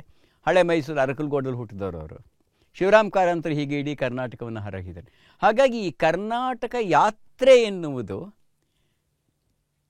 ವಾಸ್ತವದಲ್ಲಿ ಇಲ್ಲದ ಕರ್ನಾಟಕವನ್ನು ಕಟ್ಟುವ ಕೆಲಸನೂ ಆಗಿರ್ತಾ ಇತ್ತು. ಆದರೆ ಇದಾಗ್ತಾ ಆಗ್ತಾನೂ ಕೂಡ ಒಂದು ವಿಚಿತ್ರವಾದ ರಾಜಕೀಯ ಮುಖ್ಯವಾಗ್ತಾ ಇತ್ತು. ರಾಜಕೀಯ ಏನು? ಹಳೆ ಮೈಸೂರಿದೆ, ಮಹಾರಾಜರ ಜಾಗ, ಇದು ಕನ್ನಡ ನಾಡು, ಹೊರಗಡೆ ಇದೆಲ್ಲ ಇದೆ, ಅವಕ್ಕೂ ಬೆಲೆ ಕೊಡಬೇಕು. ಆದರೆ ಆ ಭಾಗಗಳಲ್ಲಿ ಇದ್ದವರಿಗೆ ಈ ಭಾಗಗಳ ಜೊತೆಯಲ್ಲಿ ಇದ್ದಂತಹ ಸಂಬಂಧ ಯಾವ ರೀತಿದು, ಪರಸ್ಪರ ಪ್ರಭಾವ ಯಾವ ಥರದ್ದು, ಯಾವುದನ್ನು ನಿರಾಕರಣೆ ಮಾಡಲಾಗ್ತಾ ಇತ್ತು, ಯಾವುದನ್ನು ಮುನ್ನೆಲೆಗೆ ತರಲಾಗ್ತಾ ಇತ್ತು, ಇದು ಅಧ್ಯಯನ ಮಾಡಬೇಕಾದ ಪ್ರಶ್ನೆಗಳು ಅಂತ ಕಾಣುತ್ತೆ. ಎಷ್ಟೋ ಸಲ ಕರಾವಳಿ ಕಡೆಯಿಂದ ಬಂದವರಿಗೆ, ಧಾರವಾಡ ಕಡೆಯಿಂದ ಬಂದವರಿಗೆ, ಗುಲ್ಬರ್ಗ ಕಡೆಯಿಂದ ಬಂದವರಿಗೆ ನಮಗೆ ಅನ್ಯಾಯವಾಗುತ್ತಿದೆ ಅನ್ನುವ ಭಾವನೆ ಇದ್ದರೆ ಅದು ತುಂಬ ಏನು ತಪ್ಪಾಗಿರ್ತಾ ಇರಲಿಲ್ಲ. ಅಲ್ಲದೆ ವಿಶ್ವವಿದ್ಯಾಲಯಗಳು ಕೇಂದ್ರಗಳಾದಾಗ, ಅಲ್ಲಿನ ಪ್ರಾಧ್ಯಾಪಕರೇ ಕೇಂದ್ರ ಬಿಂದುಗಳಾದಾಗ, ಅದ್ರ ಹೊರಗಡೆ ಕೆಲಸ ಮಾಡ್ತಕ್ಕಂಥವರೆಲ್ಲನೂ ಒಂದು ರೀತಿಯ ಲೆಫ್ಟ್ ಹ್ಯಾಂಡೆಡ್ ಕಾಂಪ್ಲಿಮೆಂಟ್ಗಳನ್ನ ಪಡಿತಾ ಇರ್ತಾರೆ. ಪ್ರೈಮರಿ ಮಧುರ ಚೆನ್ನ, ಬೆಟ್ಗೇರಿ ಕೃಷ್ಣ ಶರ್ಮಾ, ಸಿಂಪಿ ಲಿಂಗಣ್ಣ ಇವರೆಲ್ಲ ಪ್ರೈಮರಿ ಸ್ಕೂಲ್ ಮೇಸ್ಟ್ರುಗಳಾಗಿದ್ದರು. ಇಲ್ಲಿರ್ತಕ್ಕಂಥ ಸೀತಾರಾಮಯ್ಯ ಅವರು, ಇವರು ಬೇಂಶಿಕ್ ಅವರೆಲ್ಲರೂ ದೊಡ್ಡ ದೊಡ್ಡ ಪ್ರೊಫೆಸರ್ಸ್ ಯೂನಿವರ್ಸಿಟಿನಲ್ಲಿ. ಯಾರನ್ನ ತುಂಬ ದೊಡ್ಡ ಸಾಹಿತಿ ಅಂತ ಇದ್ವಿ, ಯಾರನ್ನ ಹಾಗಂತ ಇರಲಿಲ್ಲ ಅನ್ನೋದ್ರ ಹಿಂದೆ ಇದ್ದಂಥ ರಾಜಕೀಯ ಇತ್ತಲ್ಲ, ಇದನ್ನು ಕೂಡ ನವೋದಯ ಸಾಹಿತ್ಯ ಕಂಟೆಂಟ್ ಮಾಡಬೇಕಾಗಿತ್ತು, ಇದನ್ನು ಎದುರಿಸಬೇಕಾಗಿತ್ತು. ಕರ್ನಾಟಕವನ್ನು ಕಟ್ಟುವ ಕೆಲಸ, ಕರ್ನಾಟಕದೊಳಗೆ ಇದ್ದಂಥ ಏರುಪೇರುಗಳನ್ನು ಸರಿಪಡಿಸುವ ಕೆಲಸ. ಒಂದು ಘಟನೆ ಹೇಳಬೇಕು ಅಂದರೆ, ಆಲೂರು ವೆಂಕಟರಾಯರು ಕರ್ನಾಟಕತ್ವ ಇತ್ಯಾದಿ ಬರೆದುಬಿಟ್ಟು ಕರ್ನಾಟಕತ್ವದ ವಿಕಾಸ ಎಲ್ಲ ಬರೆದು ಕರ್ನಾಟಕವನ್ನು ಒಟ್ಟಾಗಿ ಮಾಡೋದಕ್ಕೆ ಪ್ರಯತ್ನ ಪಟ್ಟವರು, ನಾನು ಕನ್ನಡ ಸಾಹಿತ್ಯ ಪರಿಷತ್ತಿನ ಕಟ್ಟಡದೊಳಗಡೆ ಕಾಲಿಡಲ್ಲ ಅಂತ ಪ್ರತಿಜ್ಞೆ ಮಾಡಿದರು. ಹೇಗೆ ತಗೊಳ್ಳೋದು? ಏಕೀಕರಣ ಆದಮೇಲೂ ಕೂಡ ಅವ್ರು ಬರ್ತಾ ಇರಲಿಲ್ಲ. ಎಷ್ಟೋ ವರ್ಷ ಆದಮೇಲೆ ಯಾರ್ಯಾರೋ ಮನವೊಲಿಸಿದ ಮೇಲೆ ಒಂದು ಸಲ ಅವರು ಚಾಮರಾಜಪೇಟೆ ಕನ್ನಡ ಸಾಹಿತ್ಯ ಪರಿಷತ್ತಿಗೆ ಒಂದು ಭಾಷಣ ಮಾಡಿದರು. ನನ್ನ ಪೀಳಿಗೆಯವರು ನನ್ನಂಥವ್ರು ಅದೃಷ್ಟವಂತರಾದ್ರಿಂದ ಆ ಭಾಷಣ ಕೇಳೋ ಅವಕಾಶ ನನಗೆ ಸಿಕ್ತು. ಅಂದರೆ ಅದು ಕೇವಲ ಆಲೂರು ವೆಂಕಟರಾಯರು ಭಾಷಣ ಕೇಳಿದ್ರಿಂದ ನಾನು ಅದೃಷ್ಟವಂತ ಅಂತಲ್ಲ ನಾನು ಹೇಳ್ತಾ ಇರೋದು ಈ ಎಲ್ಲ ಹಿರಿಯರನ್ನು ನೋಡುವ, ಗೋವಿಂದ ಪೈ DVGಯಿಂದ ಶುರು ಮಾಡಿಕೊಂಡು ಇವತ್ತಿನ ಲೇಖಕಿಯರವರೆಗೆ ನೋಡೋ ಒಂದು ಅದೃಷ್ಟ ಇದೆಯಲ್ಲ, ಅದು ನನ್ನ ಪೀಳಿಗೆಯವರಿಗೆ ಸಿಕ್ಕಂಥ ಒಂದು ಭಾಗ್ಯ ಅಂತಾನೆ ನಾನು ಇವತ್ತಿಗೂ ಕೂಡ ಅಂದ್ಕೊಂಡಿರೋದು. ಇದರ ಪರಿಣಾಮವಾಗಿಯೇ ಈ ಒಂದು ಕರ್ನಾಟಕವನ್ನು, ಕನ್ನಡವನ್ನು, ಸಾಹಿತ್ಯವನ್ನು ಒಂದುಗೂಡಿಸಿ ಎಲ್ಲರಿಗೂ ತಲುಪಿಸುವ ಕೆಲಸ. ಹಾಗೆಯೇ ಅದರ ಒಂದು ಭಾಗ ಇನ್ನೊಂದು ಭಾಗದ ಮೇಲೆ ಅನಾರೋಗ್ಯಕರವಾದ ಪರಿಣಾಮವನ್ನು ಬೀರದೇ ಇರತಕ್ಕಂಥ ಅದು ಕುರ್ತಕೋಟಿಯರ ಒಂದು ಮಾತು ನನ್ನ ಮನಸ್ಸಲ್ಲಿ ಈಗಲೂ ನಿಂತು ಬಿಟ್ಟಿದೆ. ಏನು ಅಂತಂದರೆ, ನಮ್ಮ ಉತ್ತರ ಕನ್ನಡದ ಕಾದಂಬರಿಕಾರರು ಮಡಿವಾಳ ಈಶ್ವರ ಗಂಗಾಧರ ತೂರುಮುರಿ ಅಂತ ಗದ್ಯ ಲೇಖಕರು ಭಾಳ ಚೆನ್ನಾಗಿ ಉತ್ತರ ಕರ್ನಾಟಕದ ಭಾಷೆಯಲ್ಲಿ ಬರಿತಾ ಇದ್ರು. ಕೆರೂರು ವಾಸುದೇವಾಚಾರ್ಯರ ಕಥೆ ನೋಡಿದ್ರೆ ಹಾಗನ್ಸುತ್ತೆ, ಬೇರೆ ಬೇರೆಯವ್ರ ಬರವಣಿಗೆ ನೋಡಿದ್ರೆ ಹಾಗನ್ಸುತ್ತೆ, ಮಧುರಚಂದ್ರ ಪದ್ಯ ನೋಡಿದ್ರೆ ಹಾಗನ್ಸುತ್ತೆ. ಆದರೆ ಯಾವಾಗ ಅನಾಕ್ರೂವರ ಕಾದಂಬರಿಗಳು ಬಂತೋ, ಅದರ ಸಂಧ್ಯಾರಾಗ, ನಟಸಾರ್ವಭೌಮಗಳ ಭಾಷೆಯಿಂದ ಅವರು ಹೇಗೆ ಮರುಳಾಗ್ಬಿಟ್ರಪ್ಪ ಅಂದರೆ, ಎಲ್ಲರೂ ಕೂಡ ಹಳೆ ಮೈಸೂರಿನ ಭಾಷೆಯಲ್ಲಿ ಕಾದಂಬರಿ ಬರೆಯೋಕ್ಕೆ ಶುರು ಮಾಡಿದ್ರು. ಉತ್ತರ ಕರ್ನಾಟಕದ ಸಾಹಿತ್ಯ ನಾಶವಾಗಿ ಹೋಯ್ತದ್ರಿಂದ ಅಂತ ಹೇಳ್ತಾರೆ ಅವರು. ಅದು ಕೇವಲ ಬರವಣಿಗೆಯ ಶೈಲಿಯಲ್ಲ, ಅದು ಒಂದು ಲೋಕವನ್ನು ಒಳಗೊಳ್ಳುವ ಅಥವಾ ಒಂದು ಹೊರಗಿಡುವ ಹುನ್ನಾರವೂ ಕೂಡ ಆಗಿರುತ್ತೆ. ದೇವನೂರು ಮಹಾದೇವರ ಒಡಲಾಳವನ್ನು ಅನಾಕೃಷ್ಣರಾಯರ ಕನ್ನಡದಲ್ಲಿ ಬರೆದಿದ್ದರೆ ಅನ್ನೋ ಪ್ರಶ್ನೆ ಹುಟ್ಟೋದೇ ಇಲ್ಲ, ಬರೆಯೋದಕ್ಕೆ ಸಾಧ್ಯನೇ ಇಲ್ಲ. ಒಂದು ಸಂಸ್ಕೃತಿ ಮತ್ತು ಅದು ಬಳಸುವ ಭಾಷೆ ಇದೆಯಲ್ಲ, ಅದರ ನಡುವೆ ಅಂಗಿ ಮತ್ತು ದೇಹಗಳ ಸಂಬಂಧ ಅಲ್ಲ ಇರೋದು. ಅದರ ನಡುವೆ ಇರ್ತಕ್ಕಂಥ ಸಂಬಂಧ ಚರ್ಮ ಮತ್ತು ದೇಹಗಳ ಸಂಬಂಧ. ಭಾಷೆ ಎನ್ನುವ ಚರ್ಮವನ್ನು ಬಿಟ್ಟು ಆ ಸಂಸ್ಕೃತಿ, ಜೀವನ ಶೈಲಿ, ಜೀವನ ಕ್ರಮ ಅನ್ನುವ ಒಂದು ಶಕ್ತಿ ಇದೆಯಲ್ಲ, ಅದು ಕಾಣಿಸ್ಕೊಳ್ಳೋಕ್ಕೆ ಸಾಧ್ಯನೇ ಇಲ್ಲ. ಹೀಗಾಗಿ ಈ ಉಪಭಾಷೆಗಳ ಬಳಕೆ ಆಗಲಿಲ್ವಲ್ಲ, ಅದು ತುಂಬ, ಅದರಲ್ಲೂ ಕೂಡ ಕಾವ್ಯದಲ್ಲಿ ಇವತ್ತಿಗೂ ಕೂಡ ನೋಡಿ ಕನ್ನಡ ಕಥೆ, ಕಾದಂಬರಿ, ನಾಟಕ ಬರೆದಾಗ ಉಪಭಾಷೆ ಬಳಸ್ತಾರೆ. ಆದರೆ ಕಾವ್ಯಕ್ಕೆ ಬಂದ ತಕ್ಷಣ ಸ್ವಲ್ಪ ಸ್ಟ್ಯಾಂಡರ್ಡೈಸ್ಡ್ ಆದ ಪ್ರಮಾಣೀಕೃತವಾದ ಭಾಷೆಯನ್ನು ಬಳಸೋದನ್ನು ನಾವು ನೋಡ್ತೀವಿ. ಇದಾಗ್ತಾನೆ ಇರುತ್ತೆ. ಉಪಭಾಷೆಯನ್ನು ಬಳಸದಿರುವುದು, ನನ್ನ ಭಾಷೆಯನ್ನು ಬಳಸದೇ ಇರೋದ್ರೆ ನನ್ನನ್ನು ನಾನು ಕಳ್ಕೊಳ್ಳೋ ಕೆಲಸ ಕೂಡ ಆಗ್ತಾ ಇರುತ್ತೆ. ಎಷ್ಟೋ ಸಲ ತುಂಬ ಗಂಭೀರವಾದಂಥ ಶೈಲಿಯಲ್ಲಿ ಬರಿಬೇಕು ಅಂತ ಹೋದಂಥ ಪ್ರಯತ್ನಗಳೆಲ್ಲವೂ ಕೂಡ ತನ್ನನ್ನು ಕಳೆದುಕೊಂಡು ಇನ್ನೊಂದರಲ್ಲಿ ತಾನು ಮಾತಾಡ್ತಕ್ಕಂಥ ಒಂದು ನಾವೆಲ್ಲ ಇಂಗ್ಲೀಷಲ್ಲಿ ಹೇಳೋಕೆ ಹೋದಾಗುತ್ತಲ್ಲ, ಹಾಗೆ ಅನ್ಯ ಭಾಷೆ ಎನ್ನುವುದು ಎಲ್ಲ ರೀತಿಯಲ್ಲೂ ಅನ್ಯವೇ ಆಗಿರುತ್ತಾ, ಅದನ್ನ ಒಳಗೊಳ್ಳೋ ಬಗೆ ಹೇಗೆ ಅನ್ನೋದು ಬೇರೆ ಥರ ಪ್ರಶ್ನೆ. ಇರಲಿ, ಇದರ ಪರಿಣಾಮ ಏನಾಯಿತು ಅಂದರೆ, ನನಗೆ ಭಾಳ ಮುಖ್ಯವಾಗಿ ಶಂಕರಮುಖಾಶಿಯವರೊಂದು ಮಾತು ನೆನಪಾಗುತ್ತೆ. ನವೋದಯ ಸಾಹಿತ್ಯ, ನವೋದಯ ಚಳುವಳಿ ಅನ್ನೋದು ಮುಗ್ದೇ ಇಲ್ಲ, ಇವತ್ತಿಗೂ ಇರೋದು ಅದೊಂದೇ ಚಳುವಳಿ ಅನ್ನೋ ಮಾತನ್ನ ಅವ್ರು 60ನೇ ಇಸ್ವಿನಲ್ಲಿ ಹೇಳಿದರು. ಏನು ಅವ್ರ ಮನಸ್ಸಿನ ಅಭಿಪ್ರಾಯ ಏನಿತ್ತು? ನವೋದಯ ಬರವಣಿಗೆ, ವಾಸ್ತವವಾದಿ ಬರವಣಿಗೆ ಎಲ್ಲಿ ತನಕ ಹೊಸ ಹೊಸ ವರ್ಗಗಳ ಅನಾವರಣ ಆಗ್ತಾ ಇರುತ್ತೆ ಅಲ್ಲಿ ತನಕ ಅದು ಬರ್ತಾನೇ ಇರುತ್ತೆ. ನವೋದಯ ಎನ್ನುವುದು ನೋಡಿ, ಕಳೆದ ಒಂದು 30-40 ವರ್ಷಗಳಲ್ಲಿ ಎಷ್ಟು ಎಷ್ಟೊಂದು ಜನ ಮುಸ್ಲಿಂ ಲೇಖಕರು ಎಷ್ಟೊಂದು ವಿಶಾಲವಾಗಿ ಬರೆದಿದ್ದಾರೆ ತಮ್ಮ ಜೀವನ ಕ್ರಮವನ್ನು. ಅದು ನವೋದಯ ಅಲ್ವಾ? ದಲಿತ ಲೇಖಕರ ಬರವಣಿಗೆ ಒಂದು ರೀತಿ ನವೋದಯ ಅಲ್ವಾ? ಹೆಣ್ಮಕ್ಕಳ ಅಪಾರವಾದ ಬರವಣಿಗೆ, ಇದು ಅತ್ಯಂತ ಮುಖ್ಯ ಎನಿಸ್ಕೊಳ್ತಕ್ಕಂಥ ಕತೆ, ಕವಿತೆ, ನಾಟಕ ನವೋದಯ ಅಲ್ವಾ? ಯಾಕೆಂದರೆ ಸಮಾಜದ ಒಂದು ಭಾಗ, ಒಂದು ಸಮುದಾಯ ಬಯಲಿಗೆ ಬಂದ ಹಾಗೇ ಹೊಸ ಉದಯ ಆಗ್ತಾ ಇರುತ್ತೆ, ಒಂದು ಹೊಸ ಜೀವನ ಕ್ರಮ, ಒಂದು ಶೈಲಿ ಬರ್ತಾ ಹೋಗುತ್ತೆ. ಅವರು ಅದಕ್ಕೆ ಅನುಗುಣವಾಗಿ ಸಾಹಿತ್ಯಿಕ ಹುನ್ನಾರಗಳನ್ನು, ತಂತ್ರಗಳನ್ನು ಕೂಡ ಕಂಡುಕೊಳ್ತಾ ಇರ್ತಾರೆ. ಆ ದೃಷ್ಟಿಯಲ್ಲಿ ಶಂಕರ ಮೊಕಾಶಿಯವರ ಮಾತು, ನಾವು ನವ್ಯ, ಪ್ರಗತಿಶೀಲ, ಬಂಡಾಯ ಏನೇ ಹೇಳಿದ್ರೂ ಕೂಡ ನವೋದಯ ಇವೆಲ್ಲವನ್ನು ಕೂಡ ಒಳಗೊಂಡಿತ್ತು. ಮತ್ತು ಅದು ನವೋದಯ ಇನ್ನು ಸತತವಾದ ಒಂದು ಪ್ರಕ್ರಿಯೆ, ಅದು ಕಂಟಿನ್ಯೂಸ್ ಆಗಿ ಅಷ್ಟೇ ಹೋಗಬೇಕು. ಒಬ್ಬ ಬೇರೆ ರೀತಿಯ ಕವಿ ಒಂದು ಬೇರೆ ರೀತಿಯ ಕಾವ್ಯವನ್ನು ಬರೆದ ಅಂದರೆ ಅದು ಕೂಡ ಹೊಸ ಹುಟ್ಟೇನೆ. ನಮ್ಮ ಶಿವಪ್ರಕಾಶ್ ಅವರು ಪದ್ಯ, ಅವರಿಗೆ ವಿಶಿಷ್ಟವಾದ ಪದ್ಯ ಬರೆಯೋ ತನಕ ಶಿವಪ್ರಕಾಶ್ ಅವರ ಆ ಪದ್ಯದ ಸಾಧ್ಯತೆಗಳೇ ನಮಗೆ ಗೊತ್ತಿರಲಿಲ್ಲ. ಅದು ಆ ಮಟ್ಟಿಗೆ ಅದು ನವೋದಯವೇ, ಹೊಸ ಒಂದರ ಹುಟ್ಟು ಅನಿಸುತ್ತೆ. ಹಾಗಾಗಿ ನಿಜವಾಗಲೂ ಕೂಡ ಸಾಹಿತ್ಯದ ಬೆಳವಣಿಗೆ ಎಂದರೆ ಹೊಸ ಹುಟ್ಟೆ, ಅದು ಯಾವತ್ತೂ ಕೂಡ ನವೋದಯವೇ. ಈಗ ಇನ್ನೊಂದು ಬಹಳ ಮುಖ್ಯವಾದ ಸಂಗತಿ ಕಡೆ ನಾನು ಗಮನ ಹರಿಸೋದಕ್ಕೆ ಇಷ್ಟಪಡ್ತೀನಿ. ಪಂಪ ಆಗ್ಬೋದು, ರನ್ನ ಆಗಬಹುದು, ಯಾರೂ ಆಗಬಹುದು, ಇವರೆಲ್ಲರೂ ಕೂಡ ತಮ್ಮ ಸ್ವಂತ ಜೀವನವನ್ನು ಮತ್ತು ತಮ್ಮ ಕಾಲದ ಜನರ ಬದುಕನ್ನು ಸಾಹಿತ್ಯ ಸೃಷ್ಟಿಯ ಹೊರಗಡೆ ಇಟ್ಟಿದ್ರು. ನೀ ರಾಮಾಯಣ ಕತೆ ಬರೀಬಹುದು, ಮಹಾಭಾರತದ ಕತೆ ಬರೀಬಹುದು, ಇನ್ಯಾವುದೋ ಚರಿತ್ರೆ ಕತೆ ಬರೀಬಹುದು, ನಂಜುಂಡ ಕವಿ ಕುಮಾರರಾಮನ ಕಥೆನೇ ಬರೀಬಹುದು. ಅಲ್ಲೆಲ್ಲ ಕೂಡ ಲೇಖಕ ಕಾಣುತ್ತಿರುವ ಸ್ವಂತ ಬದುಕಿನ ಪ್ರಾಬ್ಲಮ್, ಈ ಕತೆ ಏನು, ಇದು ಯಾವಾಗ ಕೃತಿಯೊಳಗಡೆ ಬರೋಕ್ಕೆ ಶುರುವಾಯಿತು, ನವೋದಯ ಕಾಲ ಈ ಒಂದು ದೊಡ್ಡ ಸಾಧನೆಯನ್ನು ಮಾಡ್ತಾ ಹೋಯಿತು ಅಂತ ಕಾಣುತ್ತೆ. ಕಂಟೆಂಪರರಿ ಎಕ್ಸ್ಪೀರಿಯನ್ಸ್ ಅಂತ ಕರಿಬಹುದಾದಿದೆಯಲ್ಲ, ಇವತ್ತಿನ ಸಮಾಜದ ಕಥೆಯನ್ನು ಕರ್ಣದುರ್ಯೋಧನರ ಮೂಲಕ ಹೇಳಬೇಕಾ ಅಥವಾ ಇವತ್ತಿನ ಮೂಲಕನೇ ಹೇಳಬೇಕಾ? ಎರಡೂ ಮಾಡಿದ್ರೆ ಹೇಗಿರುತ್ತೆ? ಕುವೆಂಪುರು ಬಹಳ ಘನವಾಗಿ ಮಾಡಿದಾಗ ಅವರು ಏಕಲವ್ಯನ ಕತೆ ಇಟ್ಕೊಂಡಾಗ್ಲೂ, ಶೂದ್ರ ತಪಸ್ವಿ ಇಟ್ಕೊಂಡಾಗ್ಲೂ ಈಗಿನ ಕಾಲದ ಕತೆ ಬರೀತಿರ್ತಾರೆ. ಗುತ್ತಿ, ತಿಮ್ಮಿ, ಚಂದ್ರೇಗೌಡ ಮತ್ತು ಬಾಡುಗಳ ಸೋಮರ ಬಗ್ಗೆ ಬರೆಯೋದ್ರ ಮೂಲಕನೂ ಕೂಡ ಈಗಿನ ಕಾಲಕ್ಕೆ ರೆಲೆವೆಂಟ್ ಅದನ್ನೇ ಬರೀತಾ ಇರ್ತಾರೆ. ಅದಿರಲಿ. ಅಂದರೆ ಇಡೀ ನವೋದಯ ಸಾಹಿತ್ಯ ತನ್ನ ಬರವಣಿಗೆಯ ಚೌಕಟ್ಟಿನಲ್ಲಿ ಸಮಕಾಲೀನ ಸಮಾಜವನ್ನು, ಸಮಕಾಲೀನ ಬದುಕನ್ನು ಒಳಗೊಳ್ಳುವಂಥ ಕ್ರಮವನ್ನು, ಒಂದು ಪ್ರಯತ್ನವನ್ನು ತುಂಬ ಯಶಸ್ವಿಯಾಗಿ ಮಾಡಿತು ಅಂತ ಅನ್ನೋದು. ಪ್ರಾಯಶಃ ಇಂಥ ಒಂದು ಪ್ರಯತ್ನ ವಚನಗಳಲ್ಲಿ ಬಿಟ್ಟು ಬೇರೆ ಕಡೆ ಆಗಿದ್ದು ಬಹಳ ಅಪರೂಪ. ಹರಿದಾಸ್ ಸಾಹಿತ್ಯದಲ್ಲಿ ಸ್ವಲ್ಪ ಮಟ್ಟಿಗೆ ಆಗಿತ್ತೇನೋ, ಆದರೆ ವಚನಗಳಲ್ಲಿ ಅಕ್ಕಮಹಾದೇವಿ ಹೇಳಬೇಕಾದ್ರೆ ತನ್ನ ಬಗ್ಗೆ ಹೇಳ್ತಾಳೆ, ತನ್ನ ಕಾಲದ ಬಗ್ಗೆ ಹೇಳ್ತಾರೆ, ಬಸವಣ್ಣವ್ರು ಹೇಳ್ತಾರೆ. ಹೀಗಂದ ತಕ್ಷಣ ನಾವು ಮಾಡ್ಬೋದ ತಪ್ಪೇನು ಅಂದರೆ, ಪಂಪ ತನ್ನ ಕಾಲದ ಬಗ್ಗೆ ಹೇಳ್ತಾ ಇರಲಿಲ್ವೋ, ರನ್ನ ಜನರು ಹೇಳ್ತಾ ಇರಲಿಲ್ವೋ, ಕುಮಾರವ್ಯಾಸ ಹೇಳ್ತಾ ಇರಲಿಲ್ವೋ? ಹೇಳ್ತಾ ಇದ್ರು. ಅದು ಮರುಸೃಷ್ಟಿಗಳು. ಆದರೆ ಅವರು ಹೇಳ್ತಾ ಇದ್ದ ಬಗೆಗೂ ನಮ್ಮ ಕಾಲದ ಬದುಕಿನ ಬಗ್ಗೆ ನಾವೇನೇ ನೇರವಾಗಿ ಹೇಳೋದು ಹೇಗೆ? ಅದನ್ನ ಅಲ್ಲಿ ಎದುರಿಸ್ಬೇಕಂತ ಸವಾಲುಗಳು ಯಾವ ಥರದ್ದು? ಅಲ್ಲಿ ಕಲ್ಪನೆಯ ಪಾತ್ರ ಎಷ್ಟು, ಅಲ್ಲಿ ವಾಸ್ತವದ ಪಾತ್ರ ಎಷ್ಟು, ಇರೋದನ್ನು ಇರೋ ಹಂಗೆ ಹೇಳೋದು ಪ್ರಯತ್ನ ಎಷ್ಟು, ಹೇಳಬೇಕಾದ್ದನ್ನು ಹೇಳೋದಕ್ಕೆ ಹೊಸದನ್ನು ಕಟ್ಟಿಕೊಡೋ ಪ್ರಯತ್ನ ಹೇಗೆ? ಅಂದರೆ ಒಂದು ಮಾತು ಬಳಸಿ ಹೇಳಿದರೆ, this mixing fiction and reality ಒಂದಿದೆ, ಅದು ನೀ ಹೇಳೋಕೆ ಇಷ್ಟಪಡ್ತಾ ಇದೆಯಾ?